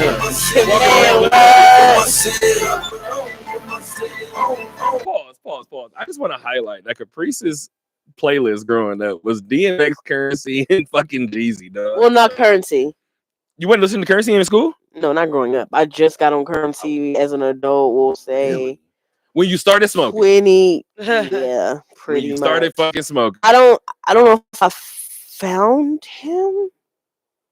I don't know. I can't. I found Mac Miller. It was like 2016 though. It was like short.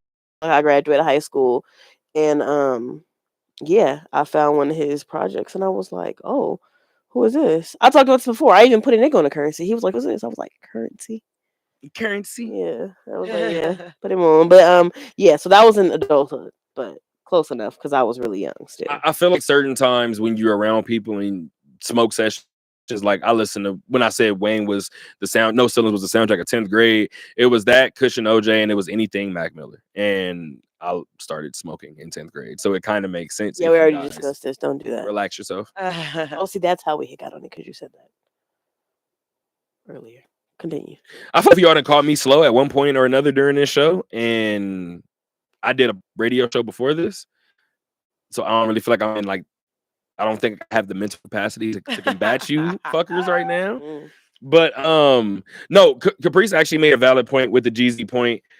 We can go through in terms of T.I. albums if you guys want to, but I just thought it was a valid question because most people on the surface may sit up and be like, T.I. is the better rapper, has the better, whatever the case may be. And you may be right. Kind of what Lance was saying too. That's the person that you listen to more. I think it's because Jeezy and Beans might be in the same category in terms of neither one of them niggas was supposed to rap. What? Wait, was Jeezy a producer? No, Jeezy tells you what he was doing. Oh, well, I mean, I know that. Jeezy tells you what he was doing. So I view it from that perspective. Neither one of them niggas were really supposed to do it. So it's like I rose to prominence rapping this way, being this way. If you listen to Beans, I think it's an acquired ear. That's why I asked you if you listen to Beans, because you're from Philly.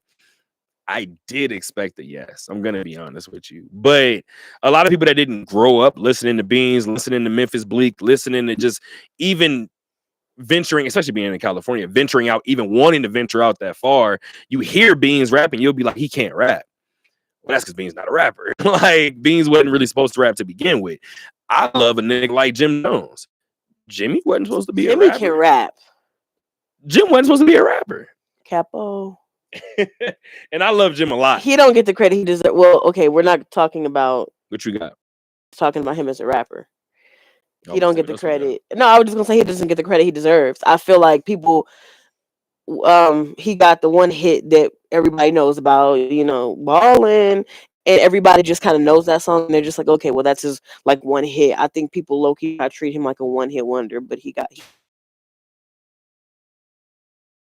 recent projects when even just like he raps and the songs he's featured on, he raps. That's why I'm like, I don't. Ballin' was just like that was just some commercial. Compared to songs like that, you're like, oh, this was just some commercial shit. That's just basic when you listen to his other shit. But yeah, shout out to Jimmy. No, I'm with you. I'm actually with like, oh, this was just some commercial shit. That's just basic when you listen to his other shit. But yeah, shout out to Jimmy. No, I'm with you. I'm actually with you. Do y'all want they have testimony. This do not see a verdict coming out within maybe years is pushing it, but this is not coming to an end. Yeah, I don't know if he's if he's gonna the shit they're trying to. I think they might have been a little bit overzealous, because I think. Well, like I said, I'm not really keeping up. So anybody who's keeping up with every little bit of it, and I'm wrong, I'm okay. I'm sorry, I have a job. But from what I can see, it seems like a lot of the things are becoming difficult to prove, like was consensual. They're digging into BlackBerry emails from like 2009. I mean, how long this shit was going on. Yeah, that's what I'm saying. So they're digging into a lot of stuff. They're having a hard time proving that this stuff that they're saying was like against their will. They're having a hard time proving that. But apparently there are some witnesses, right? A Jane Doe. I don't know. They can't find. Okay. Well, they got Cassie. That shit is scary. Well, you know, it is very scary. Can we not move on from that fact real quick before we get to Cassie? Because we know where Cassie is.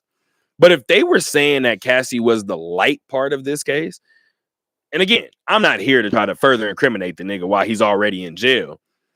It doesn't look good. Remember when Gunna got out and Gunna and Bread and Butter fucking up fire record, right? When he said shit too high, can't even put no money on your and the record dropped out. I said, I mean, you could assume it almost goes back to the Dave Chappelle, Mike Jackson joke. You don't do that. But everybody knew, based on what the conversation was going on around his name, what that bar was, right? It don't look good that they're portraying him as somebody who can make people disappear. And the Jane Doe that's supposed to drive home the case dis-a-fucking-peers. That's it. I'm not saying the nigga had anything to do with it or not. I'm just saying that if I'm a nigga on the stand or in that seat, knock on wood, I hope I never am, and niggas are saying that I make people disappear, the last thing I want in that particular moment is for a motherfucker to disappear. And I mean, the person could have stepped down too. People get afraid to testify in situations like this. That's why I said I feel like they were overzealous. You have to get people willing to testify against him, period. Whether it's going to be a Jane Doe or everybody who is a witness to this, I'm sure Diddy or his team can be able to find them. Whether it's going to take a long time, whether it's going to be difficult, whether they got to pull some files. I'm just saying. So that's why I feel like, are y'all sure y'all are going to be able to prove that this was all like against everybody's will? Because so far they're coming out with too many things that are showing. I'm not going to say proving, but that are showing that some of it was allegedly consensual. Like, I mean, we've seen the text about Cassie, and she very much could have been scared and saying this to appease him. I mean, I've never been in a situation like that, but I'm saying it's with those texts, it's be hard to prove that any of this was unwanted. So that's why I'm like, are y'all sure you're going to be able to prove it? Because now you got him on trial for all this stuff when the one thing we can prove is that he beat Cassie's ass. That's quite literally the only thing that can be proven. And for anybody listening, use your comprehension skills. I'm not saying he's innocent. I'm saying they are not doing well at proving that he's guilty. And that's the sad part, because you just said it before. The one thing that we know for a fact, well, no, two things for a fact. That is a freaky nigga. Yeah, man, we know that. That's a fact. And here's the thing too. I think half of Hollywood is freaky. I said this before when the Jada, Will, August shit came out. I said, hey, your favorite celebrity couple may be together for sure. And we wouldn't know it. It's my only point. Will and Jada, that was silently a thing. I was a kid when that was silently a thing. You start to get in some of these rooms and you start to be like, I see Will. I've seen Will. Okay, cool. I've seen Jada. I've seen Jada. I don't never see you niggas together. And you start to just put two and two together. I think that happens a lot, right? In terms of that. So going back to that Diddy point, you had just said a second ago that we know that he did this for sure. The sad part is he's not on trial for that. But like, that's what I'm saying. He's not even on trial for the one thing we have a video for. That's why I'm saying overzealous. But like you said before, the point in what they're trying to prove in terms of my disappearing point is this nigga so powerful that what he says goes. So yes, he's not on trial for that him beating the shit out of Cassie. What is pertinent to the trial is this came out when? Last year? Cool. This happened when? 2019? Cool. How'd you get the hotel to stay quiet? That is important to the case. Pay money. So a lot of people are saying he's not on trial for that, but that shit is super important.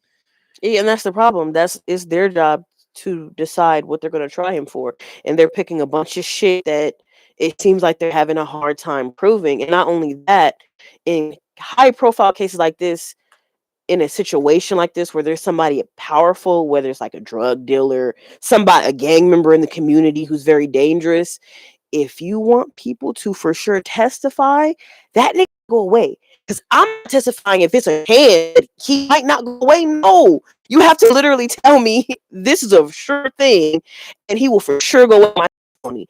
You got people who are going to testify, and they don't even know if he's going to go away. I'll be so scared. Yeah. And I think that's I would be scared. So I would tell them like, no, and people might start to step down. That Jane Doe might step down. They might be seeing shit where it looks like y'all not gonna get this nigga.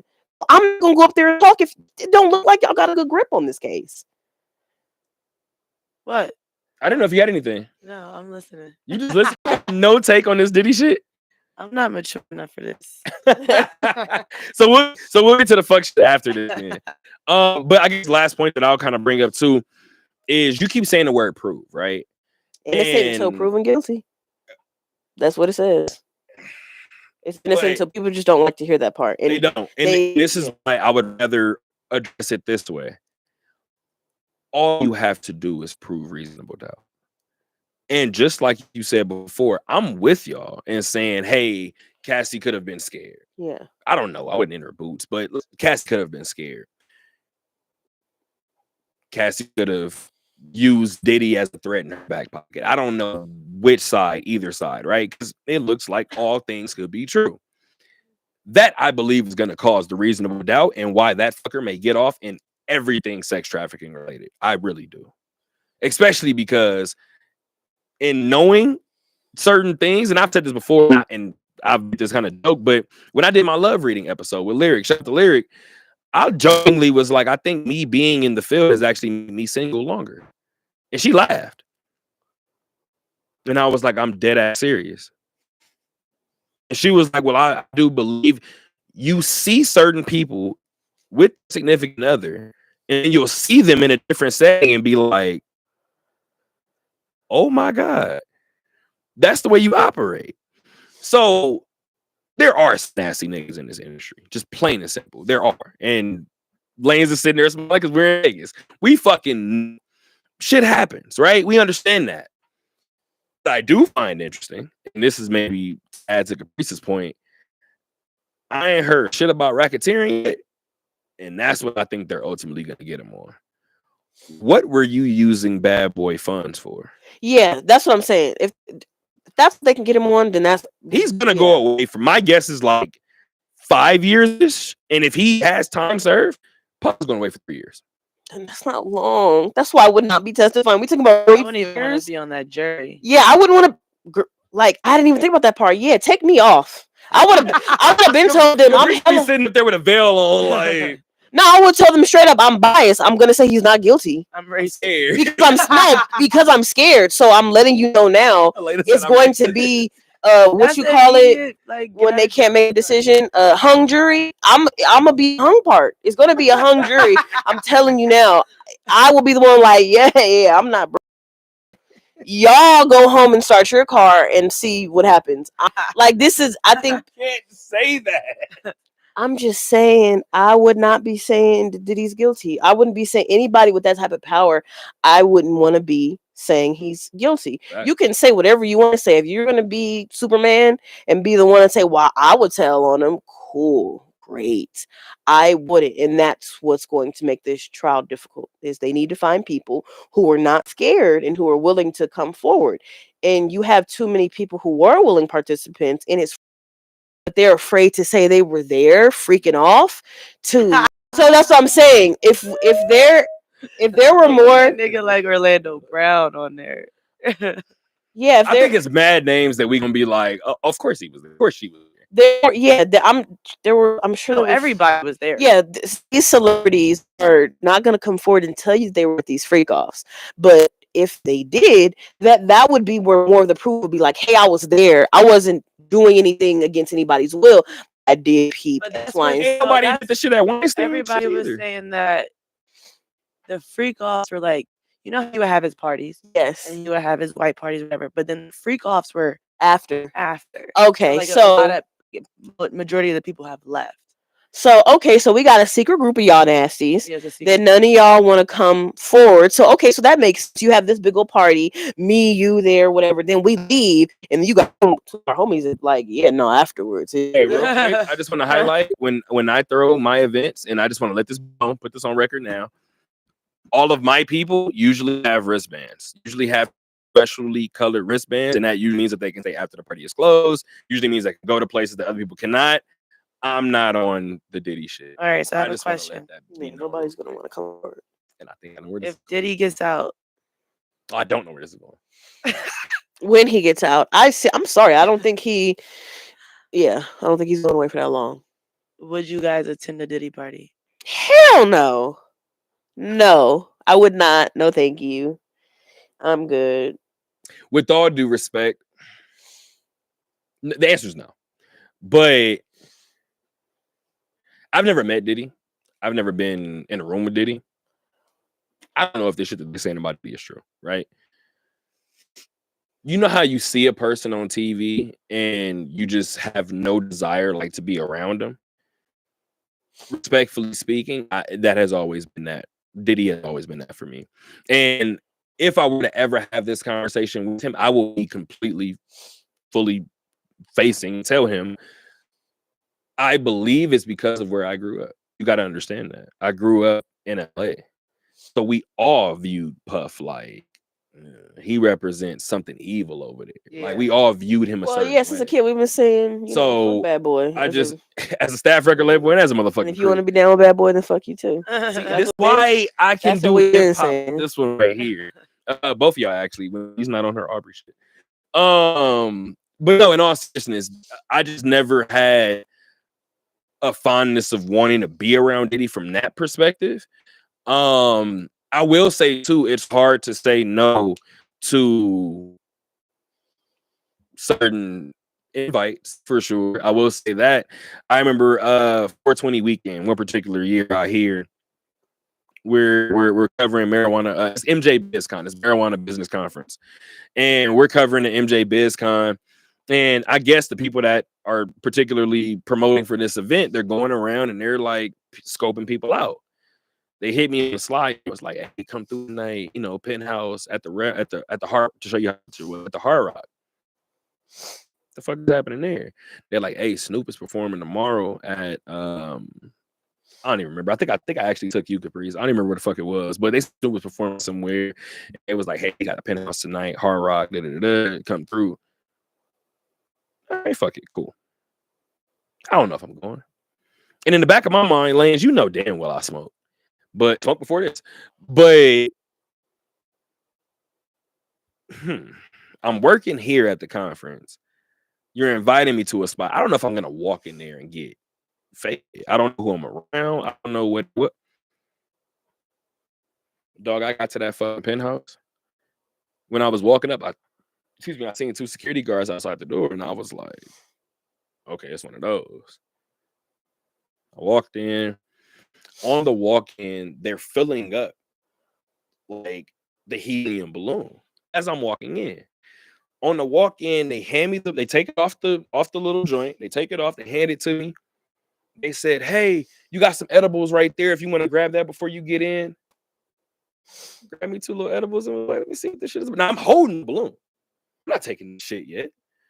I'm walking through the party. As soon as I hit that corner, when I tell you I saw every fucking white collar shirt in the city, I said, oh, that's why this shit is so top secret.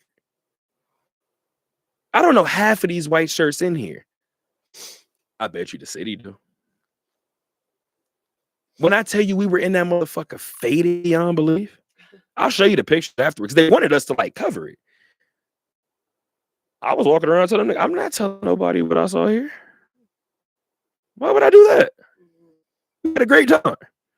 But as you walk around, it was little pieces, little bongs. It was wax dab. I'm like, bro, there's no fucking way. So I could see how it'd be hard to say no. But sometimes you peek behind the wrong curtain and you're like, things can't be unseen. Yeah. I don't know why I'm focused on the brown share. Some things can be unseen. Anywho, just happened? Went to the wrong camera. Why? Would you attend a Diddy party? 1,000%. 1,000%. What about you, nasty? What about you, freak nasty ass? Did the Diddy freak off? What did that do for you? I didn't say the freak off. I said a party. Like, I mean, it's gonna be a little like you just said, important people.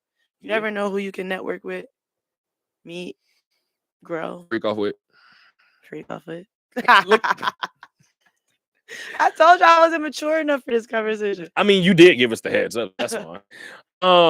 Nah, but in all seriousness, I mean, like I said before, man, and that's usually how they get you, right? They usually reel you in with the fun part. And I've said this before. This is not saying that the NFL is on no freaky shit, right? Who knows what the fuck they on? But the NFL, for instance, and the NFL reached out Super Bowl week. I don't think I knew you at the time. Yes, you did. Ooh, you gonna be mad that I didn't tell you to come up. Damn. Anywho, they did a Super Bowl.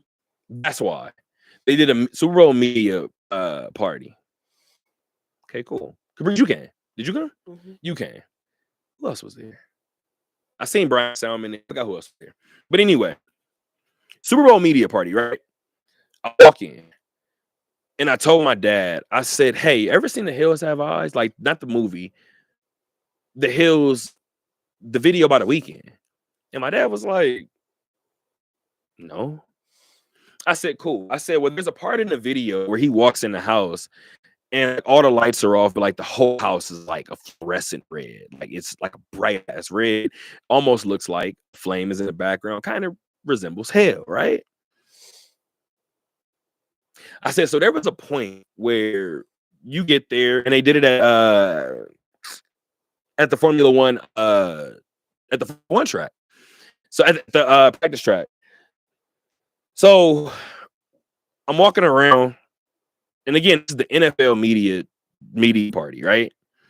I'm walking around and mad food vendors outside, just mad free shit, right? For you to just walk up and do. Live entertainment, live band. You go inside. It was Chinese New Year. I think they was giving away stuff for that. It was just a bunch of different attractions, right? Go upstairs and the entire floor was red. And I walked in and I was like, okay, this is, my mind went straight to the hills. I said, so I'm thinking about what that movie portrayed or what that video portrayed and the energy that I'm walking into. I say, because I don't know what all of these different floors have. I go to the next floor. I look around. People are walking around with hors d'oeuvres. They're walking around with appetizers, just little small things, right? I realize the bar is on this floor. I realize the craps tables are on this floor. And I thought about the lighting. And it made sense to me. Because I'm one of those people that understands that lighting means things. If we set these fucking lights in here to like a dark blue, somewhere down the line, this pod would have got real fucking somber. It's human nature. We would have reacted to what we were around. I thought about the super media party and was like, all of these different things going around. The floor with the most vices was the darkest floor. You could barely see what was going on in that floor. It's probably had them freak offs. If you wanted to get to pure fuck shit, that would be the floor to do it. All of that shit ran through my mind when they're telling stories about the Diddy party. I'm happy that you explained what freak off was because it's not for you niggas. It's 900 people here. When this is all said and done, 150 you are sticking around. We know what it is. So, to Caprice's point, I don't know what the fuck was consensual and what wasn't. I do know just from being in some of these rooms, we're waiting for all of you niggas to get out. Only person, I won't say only person, but one person I feel like is not being talked about enough in this shit. Kid Cudi got his car blown up. The world kind of laughed. Well, not initially. Then everybody was like, well, shit, did he do it? And that became the joke. Now, going back to what Caprice said originally, what if I'm Cudi and I want to tell? Hey, did he try to blow up in the world be like, ain't nobody worried about you? And it's free for another 9 years? He gonna do it again. So I'm never telling you niggas that he did it. I remember when it happened. Shortly thereafter, people was like, I think Diddy could have. Well, remember when Cole came out and said he got into that crap with Diddy? And everybody was like, everybody was like, this nigga Diddy is doing a lot behind the scene. I don't remember that. Yeah, Cole wasn't having it. It was after Control. Diddy supposedly pressed Kendrick and Cole kind of stepped in. And Diddy being Diddy was like, nigga, I'm not talking to you. And Cole kind of was like, well, you're not talking to him either. So now we're here. What happens now? And apparently, according to Cole, it was a little scuffle. So that just seemed like two grown men. Maybe punches was thrown, but by the end of it, you niggas was it's a whole lot of that shit. Security, probably. It's a whole lot of that. Yeah. Yeah, they weren't gonna let it situations. It's not gonna. It's two punches get thrown, and usually the rest of that shit is a whole lot of bottles getting kicked over. But I did obviously have to address the Diddy case in itself. I do think, like Capri said, it could be a long way from being over. I'm just not sure what that long way is. Yeah, we'll see. We'll see. It's not. It's not gonna be what? It's not gonna be long. What you think? Might Less be than 5 long weeks? for sentencing, but for the trial to actually end, it won't be that long. What you think? Less than 5 weeks? Over or under 5 weeks? Maybe like 5 sounds good. Like another month. What does the jury look like? Have they shown them? Yeah, have they shown us? I want to know what the But jury it's looks open like. to the public. I think the Go inside of there? the court. I think the inside of the court might be open to the public. It's pretty high profile. I don't know how open it would be. And it would be probably like on TV then. You can have a public court case and not allow cameras in there. But in sketches, Yeah. I seen one sketch. It was going viral. Yeah, I know what the sketch artist was on. They kind of funny. Like the sketches are a little funny. Most sketches are funny, but sometimes I feel like they try to. I'm not trying to say defend Puff, But there haven't been any cameras in the Like- courtroom. That's why there've only been sketches. I feel like sometimes they also try to like fuck up on sketches so we view the person a certain way. I don't know, but some You of get them what I are funny mean? looking. But Maybe. I don't know. maybe that's me. But we were all together going to go see Final Destination. Yeah, gang. We out of yay. Y'all want to give rundowns? I have some things to kind of mention, but nothing too serious. Well, I mean, we can keep it short. It wasn't good, Yeah, and it they was should. fun. If they were going to do this whole bloodlines, I don't know what they should have consulted with different directors, writers, whoever, because this was very mid. It was very lazy, like lazy as fuck. And I also, okay, this is just a personal opinion. When they do like a number 4, number 5, or sequels or prequels to shit that's already like a big deal, I don't want to see these new booty actors and actresses. I didn't know nobody in that movie. That's why I was like for Tony, but I didn't know anybody in that movie, so I was already like, okay, where are we going with this? These are all brand new people, no known faces. I just feel like I said, I just feel like it's none of them lazy. had like big actors or actresses in them. They were all, every single one was like, Well, Ali not Larter no. became In the the big beginning, deal. I'm talking about when they try to do a sequel or they want to keep it alive.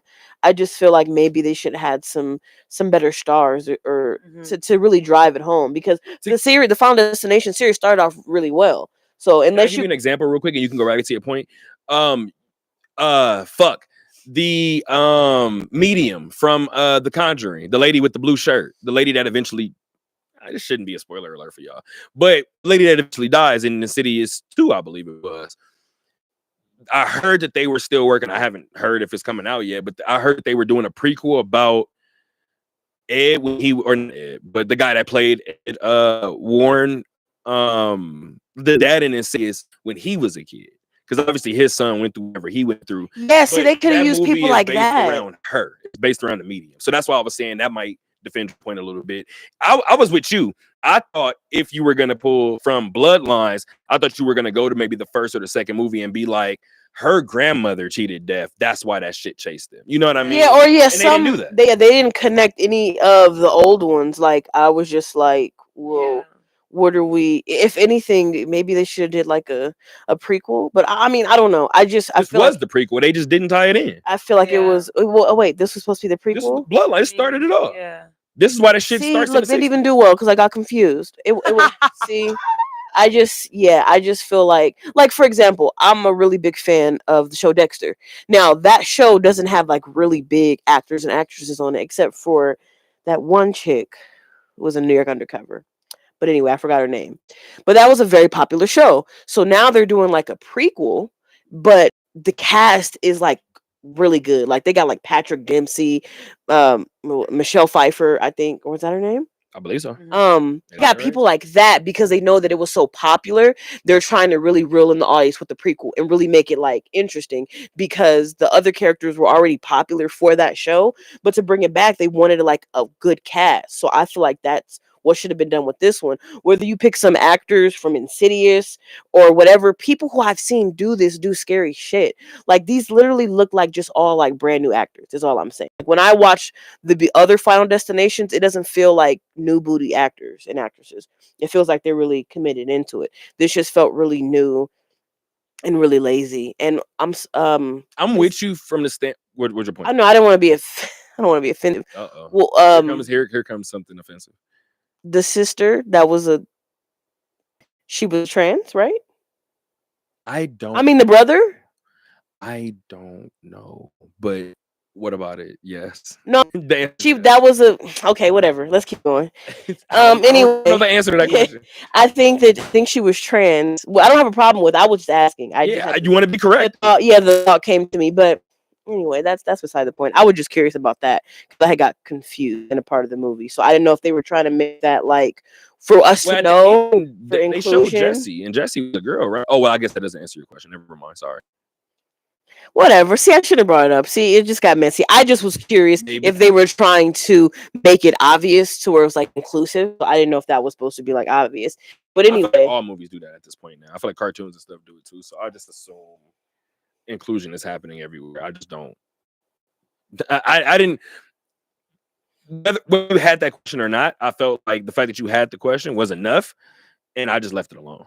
because of that reason. But going back to what you said really quick, Lazy. I'm with you from the standpoint of I wish that I'm actually disagree with you from the standpoint of similar to what Helena said. Every Final Destination, it introduced you to young actors and actresses because these are high school students, so we're not supposed to really know them anyway. But I would have been with you. This is where I agree with you. I would have been with you if they did exactly what they did, have a whole bunch of these kids or whatever going through something similar. But then if the grandma pops up in older age and it's Allie, and we're like, oh fuck, this is Allie before she died. Like, you know what I mean? I think that would have been dope if they had some sort of callback. There was zero callbacks to a prequel. How the fuck does that work? I mean, yeah. Rotten Tomatoes, count your fucking days, because I said the shit on Twitter. I said Instagram. I don't know who the fuck is back there, but I didn't see y'all give certain 6-7% grades to fire movies. Y'all gave this shit a 93. Yeah, about. Y'all need to lose y'all license. Y'all need to lose every. It wasn't better than 1. This wasn't better than 3, which is I think it's second. It wasn't better than 2. This was better than the horse track shit. Than the horse racetrack. No, this was the worst. I mean, not the horse racetrack, the racetrack shit. No, this was the worst one. And so that's what I'm saying. This was predictable. This was like cheesy. Yeah. What is y'all Final Destination order? The third one is definitely the best one. The first and the That's why I love you. The first and the third are like people look at me like I'm fucking crazy because they put 1 and 2 before 3, and I just look at them. Nigga, it's 1, then 3, and then 2 can move. Which one is where they're in the car? 1. No, that's the plane. 2. No, the car. 2. That's 2. 3 is the roller on coaster. the bridge. 3 is the roller coaster. 3 is the roller coaster. Okay. 4 is the racetrack. 5 was what did it start with? Final Destination is 5. It was on the bridge. Oh, the bridge. Okay. That was the bridge. 5 was the bridge. Okay. That shit. That movie, I forgot where the fuck it took place. Bad. I said what I said. Okay. My number 5, right? Yes. I said yeah. And Bloodlines would be the 6th one. Yeah. So y'all want to give me your order again then? Give me your order of Final Destination movies. Because me and Lane are the same in 1 and 2. So give me the rest of yours. 1, 3. Can I put them at a tie? Yeah, if you can. 1 and 3. Then I'm gonna go 4. Then I'm gonna go 2. Then I'm gonna go 5 and then 6. I like the racetrack one. Caprice, please give me yours. And then the racetrack one was good because then at the amphitheater. Bro. I think I have to rewatch that. I agree with you. I like that one. I'm not okay. I just had to pull it up. Okay. Okay, give me yours. Damn, Bloodlines was so bad. I'm just like looking at it. Well, I really love number 1. I'm just that's how I am. So I feel like I might put them in order, like 1, 2, and 3. Then give me the rest. Well, after 3, then the racetrack is next, then the bridge is next, and then Bloodlines next. Yeah, they might be in the order that they came out because Bloodlines is last. You said track that was 4. That was the Final Destination. That was 4. So the Final Destination was the racetrack. Okay, so we did have a Final Destination 5 though. That was Skull, correct? That was there's Final Destination 5. That was the bridge. Was that the bridge? Yeah. I want to say that was the bridge because the freeway was 2. Okay. I probably would do 2, 1, 2, 1, 3. I'm not mad at it. I'm not mad at that because 2 may have had more moments that fucked with me longer. First of all, 2 I quote the most. What are you gonna do? Bust me, bitch? Like I quote that the most. So that was a fire ass line. Yeah, I like that movie. And Kyle from Living Single is in that one. What? I like that one. Fuck out of here. Yeah. I will say that one made me more scared of normal life, if that made sense. I already wasn't fucking with planes to begin with. You think I'm crazy for what I said? The first one. Nah. You know how scared I was to take a shower? That is yes. I talk about that one all the time. And then that was Death really wanted him bad. That might be the worst death though. Let's get back to that point. And they marked it as a suicide. What? Y'all want to get to the worst death? Is that the worst death? That wire? Was that? Because I have my answer. I have there's so many deaths. There's so many. And this is why this movie was asked. We're about 45 minutes in, and we was like, damn, what? 2 niggas died by now? Oh, shit. That Bloodlines is. I'll get to my list in a second. But what was the worst death? Out of all of them? All of the Final Destination. Well, I can't. Yeah, it's too many. It's too many. Once I start naming some, y'all gonna be like, oh yeah. So y'all just said what I think most people would always go to. That wire was to watch his eyes really get red and blood vessels pop, scary as a motherfucker, right? Final Destination 3. Both of these are in Final Destination 3. When the black dude kept saying, the football player kept saying that death wasn't after him. Oh, He was working out. Oh boy. That was crazy. The fucking weights that slammed on his head. That was rough. And them girls that got caught in that fucking tanning bed. But well, that was hell on earth, dog. You skip hell on earth. One of the really bad ones in two. Which one? Because it was a couple in two. Where the nigga with the fucking prosthetic hook hands hooked her hair. She got caught in the elevator and that shit decapitated her. And she knew she was about to die. And she knew she was about to get decapitated. That was terrible. Because I was trying to figure it out too. Because they already knew death was after them. Oh, that nigga with the fucking hands. He gotta go. I would have killed him. Honestly, that I think this was in one of y'all weak ass movies, 4 or 5. The dude that worked in a warehouse when he ended up falling against the nail gun. Oh, the nail gun. That was pretty. Yeah, that was one of them too. That sucks. And he was one of the ones too, like death. Yeah, literally. Yeah. I mean, even the MRI one in this one. That was the worst one in this one. That was the worst one. Yeah, pulling niggas nipple rings. The first thing after that, I was like, he got a Prince Albert. He got a Prince Albert. Oh, yeah, it ripped him to shreds. So that I don't was like probably the teeth worst on my shit, let alone you putting a needle through my shit. That sounds so painful. Sounds like hell, dog. Yeah, after it's the shit off his face, I was like, okay, bro, you should be good. I was like, oh, see what I was talking about earlier? Too many piercings. My Chemical. Relax. You gotta relax with that. That's fucking hilarious. That what song you got? is triggering now, though. Which one? A little bit louder now. A little bit louder. Dead ass. And I'm not gonna lie, that one I was almost sure that he died in that one. Because I seen the way everything was said too, and that's the first thing I thought about. I don't know if you guys paid attention to it, but that the Final Destination poster, Bloodlines, the skull, and I don't know if you guys seen it, it almost looked like a bomb is going off, right? But the bomb that it looked going off is whatever little high ass building that was on, they were on in the beginning of the 60s or whatever, right? Which we're about to get to in a second. In that image, that skull, he has piercing right here. Oh. And there's a chain attached to it. I said they foreshadowed they told us what was gonna happen in that moment, and I was like, I haven't seen it. Mad signs in the poster. That lawnmower shit didn't get talked about enough either, because Buddy was fucked. I saw that. I saw them filming that.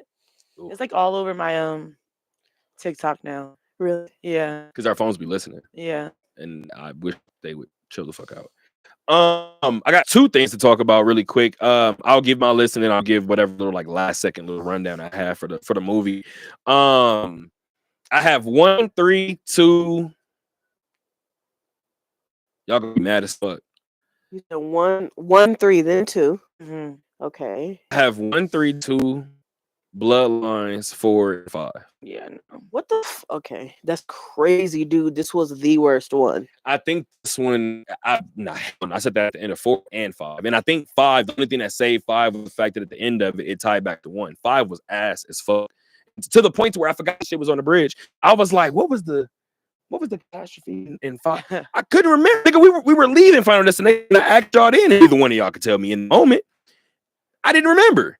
So that gotta be last if I can't remember what the fuck the catastrophe is. And then that's the only thing that saved it. This one, I'm not gonna lie. The storyline itself, we have our little gripes about them not tying it together in terms of familiar actors or actresses, but the storyline itself was dope. The grandmother beat it, fucking essentially turned herself into a fucking nutcase, like literally trying to prevent herself from death. For her to die to give her granddaughter that, was a couple of those things. It was the idea was there. Mm-hmm. I think it was even well written the first halfway through. I looked over at Lane's about halfway through. I looked over at my phone and I was like, nigga, it's 12. So if it's midnight, and I normally don't like to look at my clock and my phone, but the reason why I did is felt like niggas wasn't dying. So I was like, So if it's midnight now and the movie started at 10:30, okay, that means the movie didn't start about 10:50. So if the movie's about 2 hours, you got about 30 minutes, y'all. Get busy. And that's where it lost me. The last 30 minutes, I was like, you had so much more story to tell when you did it in 30 minutes. It should have been another hour. If you were gonna give us all of that backstory, it should have been another one for sure. Which is why this one fell They short. shouldn't have did that then. They shouldn't have did that with this one. I think they should have. Remember, what was the white girl that she was in the... I know her real name is Allie Larder. Okay, remember she was in the crazy place to keep herself alive, but then she came out to help the other people in the other movie, and then she died. I think they should make it to where she had a kid and put the kid up for adoption, and then that kid has family, whether it's a boy or girl, and then that family is dealing with death following them because they should have been here. And she thought if she gave the kid up, she would just not have to deal with it. What are you going to school for? And why isn't it cinematography? Man, because we should just did that. Opinion that I feel like they imagine like you don't even have to say that that's Allie's family, but they could be in their house, like you said before. They could be walking by, and in the foreground you see a picture on the garden. We could be like, "Nigga, is that?" Nah. I just thought they should have tied together. They could have, and because like that. she was the last one living, right? In the first one, yeah. For the first one, that's why I think that would have been the only plausible. Everybody else died quick to even have a story. Or you could pull somebody from 5, because technically 5 happened before 1 in terms of the timeline. Well, yeah, they should have pulled from something to actually have it relay. Bloodlines and 5 now happened before 1. That's why you're right. I'm with Lanes. They should have never did this one. Or no, Capri said it. Who said that? I mean, I agree. I don't know if I said it or not, but I mean, yeah, I'm fine with where it did. It was. If you guys are gonna fuck it up like this, then you should just left it alone. Like I say, it looked lazy. It really did, especially after all the ones that we had. It just could have been much better. I agree. The storyline was good. Like it started at the top of that place with all the glass, with the badass little boy and the penny. Like I was like, oh, okay, cool. And then it dragged before somebody died, and then it was just weak as fuck. Even the granny's death. Okay, oh wow, she's gonna die. But I just like we knew this was gonna happen. Like we knew it, and again, this movie, right? And y'all said bad that Def wanted to do it in the shower, bad, right? Yeah. Even though we knew that Def was waiting for her, I was waiting for it to be almost more. Did your headphones go out? I was waiting for it almost to be. And y'all know how I feel about movies. Lanes, you're learning this about me, but I don't usually like to see movies that it couldn't be a part of it that could happen in reality. You get me? And I believe chain reactions are real. Some of the chain reactions that, or the chain of reactions that, or the chain of reaction that led to her death, the grandmother's death, just seemed over the top to me. It almost seemed like Fast and Furious when they had Rock and Vin Diesel fucking wrestling on top of that fucking parking structure, and a rock stepped on the ground and the shit split down the middle. I was like, is this about race cars anymore? Because now you didn't turn this nigga into the Hulk, and I want to see. This is not what I'm here for. That was the only part of the movie where I was like, okay, Def wanted her so bad. Y'all drew up some wild shit, as opposed to her being super eager to do it. And I know it wouldn't have been the most emotional death or the most gruesome death, but it still would have been emotional if she would have went out there and died on some simple shit. If she would have went out there tripping it would have been like the daughter would have, or the granddaughter would have been like, fuck. Like if it wasn't for me even being here, she would have never been out the house. As opposed to the chain reaction being a little dramatic, I was like, the granddaughter almost can feel like whether I was here or not, it was going to happen. You get what I mean? So just in terms of writing, those are just like little small aspects that I had. Shout out to Lanes for having the exact reaction you're supposed to have when Tony fucking Todd pops up on your screen and you're in the movie.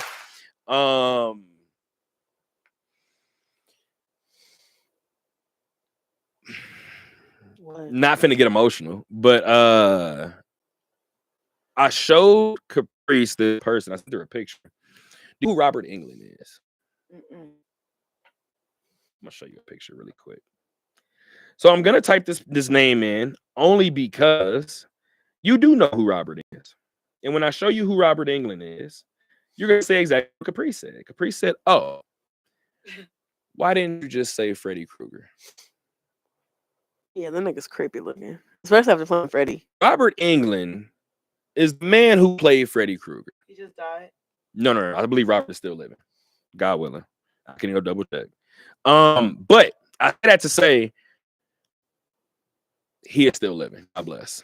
Birthday June 6th, by the way. Hey, Gemini gang. Birthday June 6th. But I see him and I see Freddie. I don't give a fuck what he has on. I don't give a fuck how Saint Nickish he looks because now his beard is down here, his white beard. Don't give a fuck, That's bro. how I feel about Candyman. My point. So you see where I'm going, right? I've never seen Tony. We never met Tony Todd in person. I've seen him one time as a kid. Scared the fucking shit out of me. I said, dog, that's death from Final Destination. Like, I don't think you niggas get that. It took me to get older to realize he wasn't deaf. That's what his aura was, right? So fast forward to this particular movie. Tony Todd pops up on screen, and I told you in the moment, Lane, we were sitting next to each other. And he said what he said about living out his last couple of days. I leaned into you and I said, that doesn't sound scripted. No. And the writer, director, whatever, let you know that he changed the script for him. And let him talk. And let him talk. No. That's what I heard. Maybe tell me something. Because he was gonna die in the movie. Oh, I didn't know that. Yeah, but they said it because he was dying in real life. It didn't feel right to Yeah, what the fuck? I'm glad they didn't do that. Hey, shout out to them. But they did say toward the end it wasn't scripted. What he was saying was true. That's why I wish we would have potted earlier, because I leaned in the lanes and I was like, if you know about Tony being sick or whatever the case may be, and then Tony obviously passing, hearing him say what he said compared to what he said in other movies, I was like, oh, they let him just talk. They let him just get his shit off. And for me, I'm gonna do one more round of applause. That was a chef's kiss for me, for him to essentially say throughout every single movie, you can't run. And that's why another reason why it was the last one. For him to kind of see in this one or say in this one, I'm not running. I'm over here ready to get back to some gruesome shit, and I'm in the theater trying not to. If they make another one, it needs to be connected to like him or one of the other characters. It needs to be connected. Yeah, maybe like it could be one of his grandkids who thought like once he died, Death trying to find him or whatever, and then like that will be okay. That would be cool. Maybe get some black actors. That'd be kind of cool. Yeah, y'all didn't do good this last time. Real quick, I have rapid fire shit from the movies. The movie that I thought about, because me and Lanes were sitting next to each other, being a couple of niggas and talking. Lanes asked me at one point in time, was that a strat? I said no right away. And then the more, yes, and then the more that the movie played on, Lanes, was that a strat? I don't think it was. Mm-mm. No, I don't even. The first thing I said was we would have heard about it if they shot out here. I don't know if we would have heard about it if they shot out here. I don't think it was. I think that was just the design of the building in the movie. I don't think. Yeah, I don't think it was anymore. All right. Lanes brought up some. I told you rapid fire. Lanes brought up some shit, and I was like, see, now this is valid. Two things I don't fuck with, and after watching this movie, if you guys have not seen it yet, don't ask questions about it anymore. I don't fuck with heights, and the first thing I always go to is places like the Luxor. The Luxor makes me want to throw up. Every time I'm on level 15, 14, 12, whatever the fuck you want to say. The moment I get off and I realize that this bitch is built in almost like a relay race type of style, my head gets to spinning. I look over, my head spins. You've asked me this question at my bar before. If you're afraid of heights, how do you feel about planes? No, we can do planes. The third floor at the mall, I'm not standing by that glass banister. I don't fuck with that. I came in here maybe a year ago and I told you, glass elevators in the middle of hotels, I don't fuck with. This movie just solidified those things for me. And lastly, I think I didn't fuck with it, but I don't fuck with loose change either. That whole chain reaction started because of opinion. That's it. I don't fuck with it. That's it. Well, I'm already a believer of chain reactions, so I already think like Final Destination shit in everyday life. So like, fall hit my head. So like I'll move it, like, you know, or like you went to the bathroom and something is sitting in a certain place and you're like, well, maybe it shouldn't be right there because if it falls and I try to bend down and get it, like reactions anyway. So yeah, everybody should be safe out there, guys. Please be safe. Please be safe. Please be safe. This shit is wicked out here. I actually don't much else. The only thing that I have to mention now is because WrestleMania was last month, and I thought I was gonna do the Hoop University pod to just discuss a couple of things really quick, but wrestling moves so quickly. I don't have to discuss everything, but just in terms of my experience really quick, just round of applause to the WWE as a whole. I want to highlight a handful of things that I noticed from WrestleMania. The stage. I don't know if you guys, you told me before you don't pay attention to wrestling, right, Lance? No. You never did, even as a kid, right? I went to midget wrestling. Shout out my nigga 25 Cent. What the fuck is happening? Anyway, okay, what about that? No, I was just gonna say really quick that I grew up in an era where every stage, like for every pay-per-view once a month, every pay-per-view, the stage was like a thing, right? Like it was a theme. It was like it made it feel like it was different. With all due respect to wrestling, since like 2015, maybe everything is those big ass LED screens. So you can still make it into what you want. Every athlete, every persona is different, right? Therefore, the pay-per-views themselves, they don't have the characteristics that most of our pay-per-views had growing up, right? WrestleMania was always WrestleMania. So shout out to WWE again. If they have 15 premium live events, which is what they're called now, instead of pay-per-views, WrestleMania is still the one that feels different. The stage is different. So I wanted to give them a shout out and give them kudos because the stage reveal for the one that they had here looks like a hotel. And I said, you're here in Vegas. I said, so do you have the key? No? So I said, the stage in Vegas, for it to be a hotel, that's fire. Yeah. Like, I see what you're doing. So, like a casino or? So I'm going to see if I can show you it. And I'll actually throw you my phone.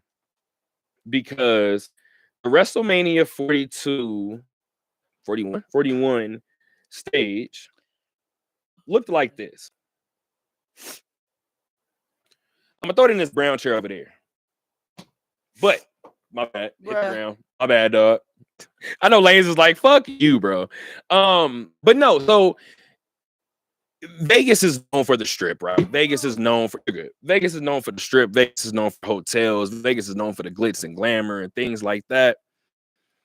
To see that, oh yeah, this is dope. Right? See, that stage is dope. It looks like a hotel. Yeah. So the entrance was almost like elevator doors. The entrance itself opened like this. Catch. I said, so that, see if you can do it. Oh, gang. All right, we on. So I'm like, okay, cool. So the stage itself was dope. I like the way that they catered to Vegas. I like the color scheme.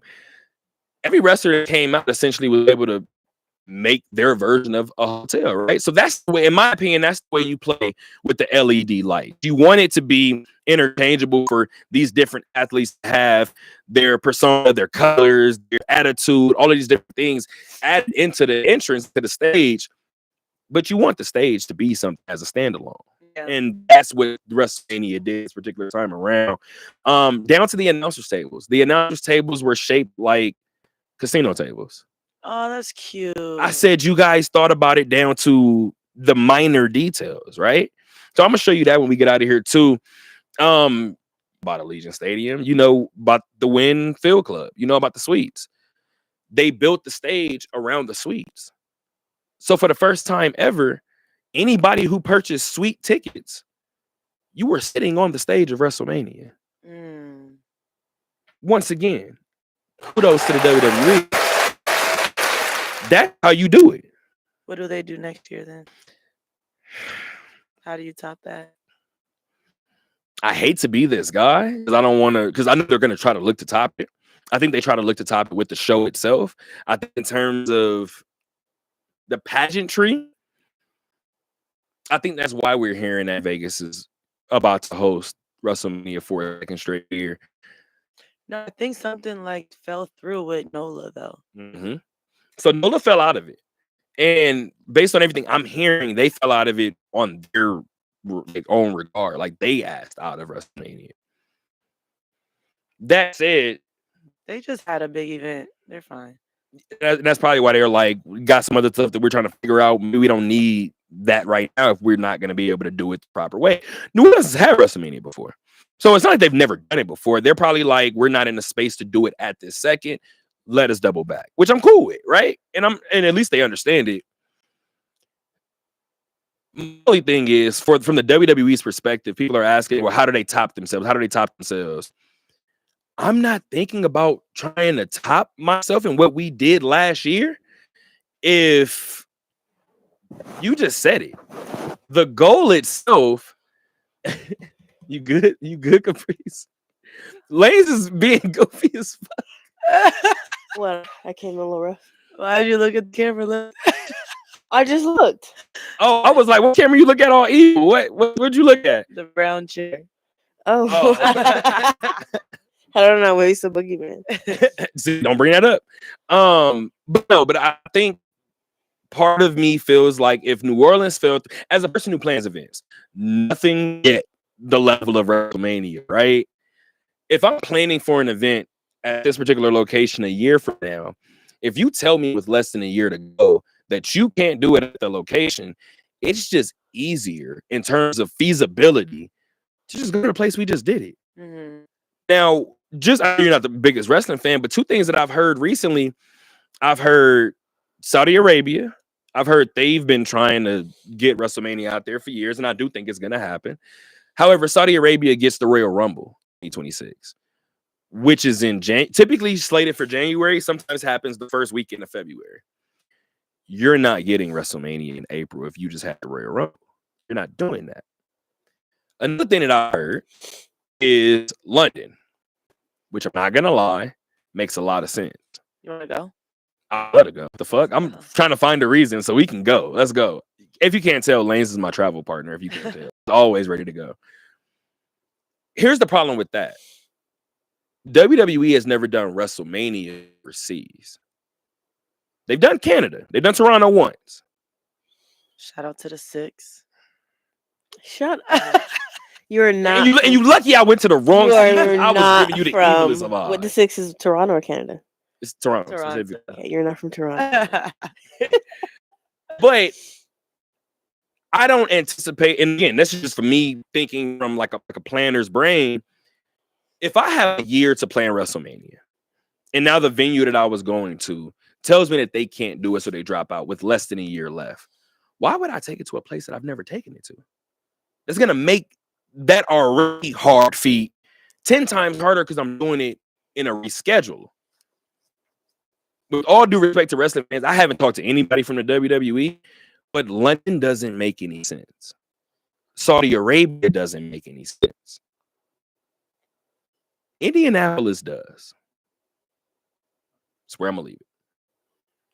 Why Indy? Pat McAfee, one of the biggest names in sports, somebody who you know, right? Pat McAfee played his entire NFL career with the Indianapolis Colts. He is probably the most popular color commentator for wrestling right now. The Royal Rumble that they just had this year was in Indianapolis. They've never had a WrestleMania. I see them doing it because you can do it from the Coach Stadium, which is where they had the Royal Rumble. Only problem I have is the draft is around that time. So what does the combine do? Because as big as the WWE is, $1 billion, possible nearing $1 trillion business, you're not bigger than the NFL. So the combine will be there, and you take your little WrestleMania somewhere else. Yeah. So that's the only thing I find interesting, which is why I think they probably will end up winning out. 3 last things in terms of WrestleMania. You're not a wrestling fan, and you're a loser. The Torch, Mark Davis and the Raiders. Just little sidebar. I'll tell you again, I'm in the building, I'm in Elite Stadium often. Part of me likes the arrogance. Mark Davis and the Raiders won't light that torch for no fucking body. If it's not a Raider game, that bitch is dark, dog. And I like it. Part of me likes it. Part of me feels like people should be able to get it when they play. No. But Mark won't light that bitch for anything that's not a Raider game. And part of me likes the arrogance. This torch is for us. I don't give a fuck what happens in this building. I'm not lighting that shit. And then, like I said before, man, I just want to give a kudos to wrestling fans.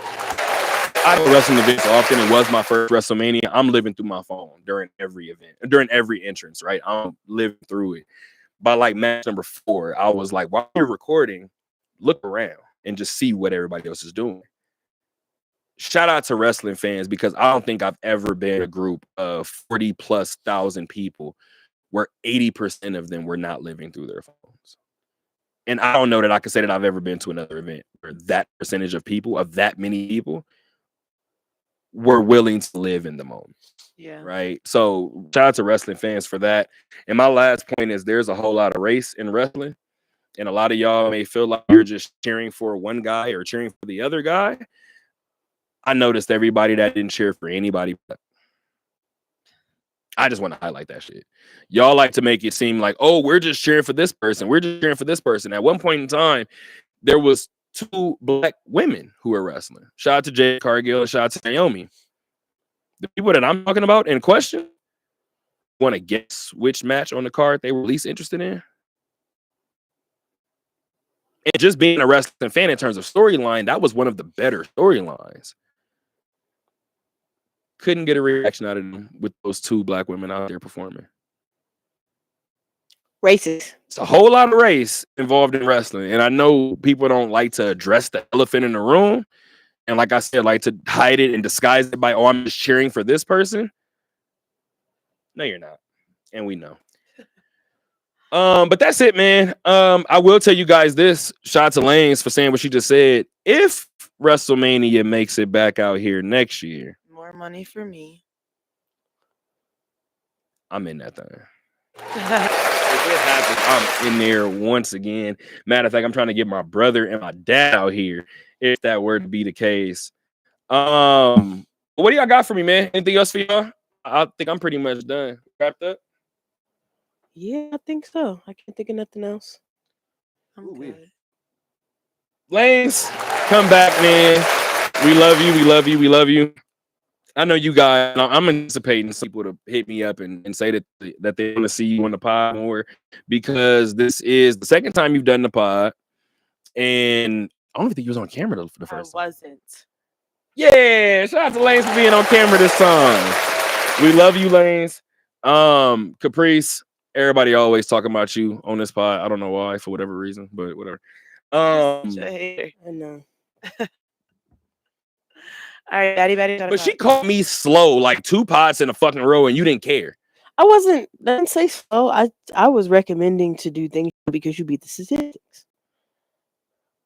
It's okay. It's a good job at beating the statistics. I mean, hey, okay.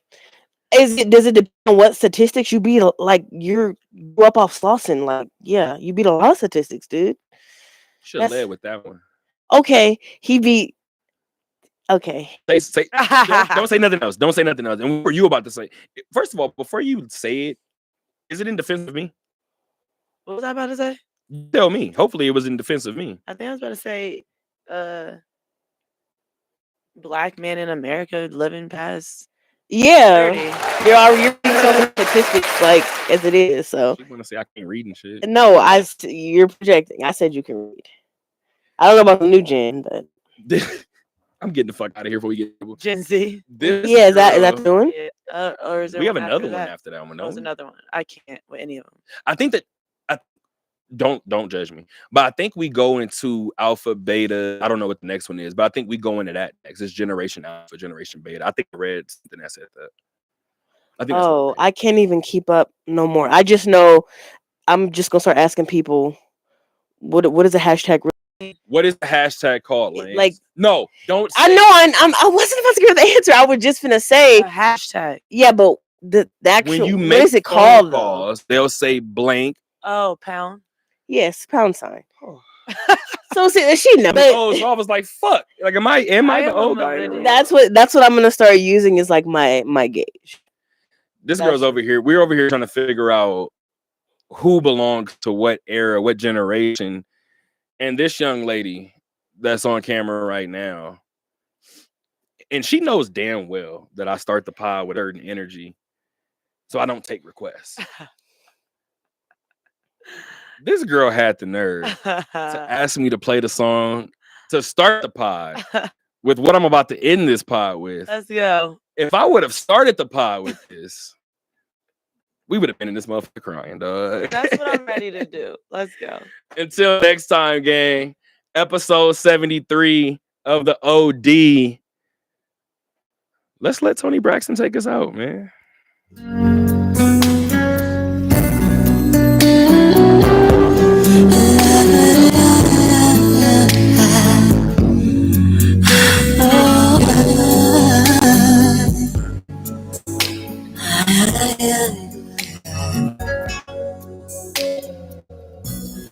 Don't leave me in all this pain.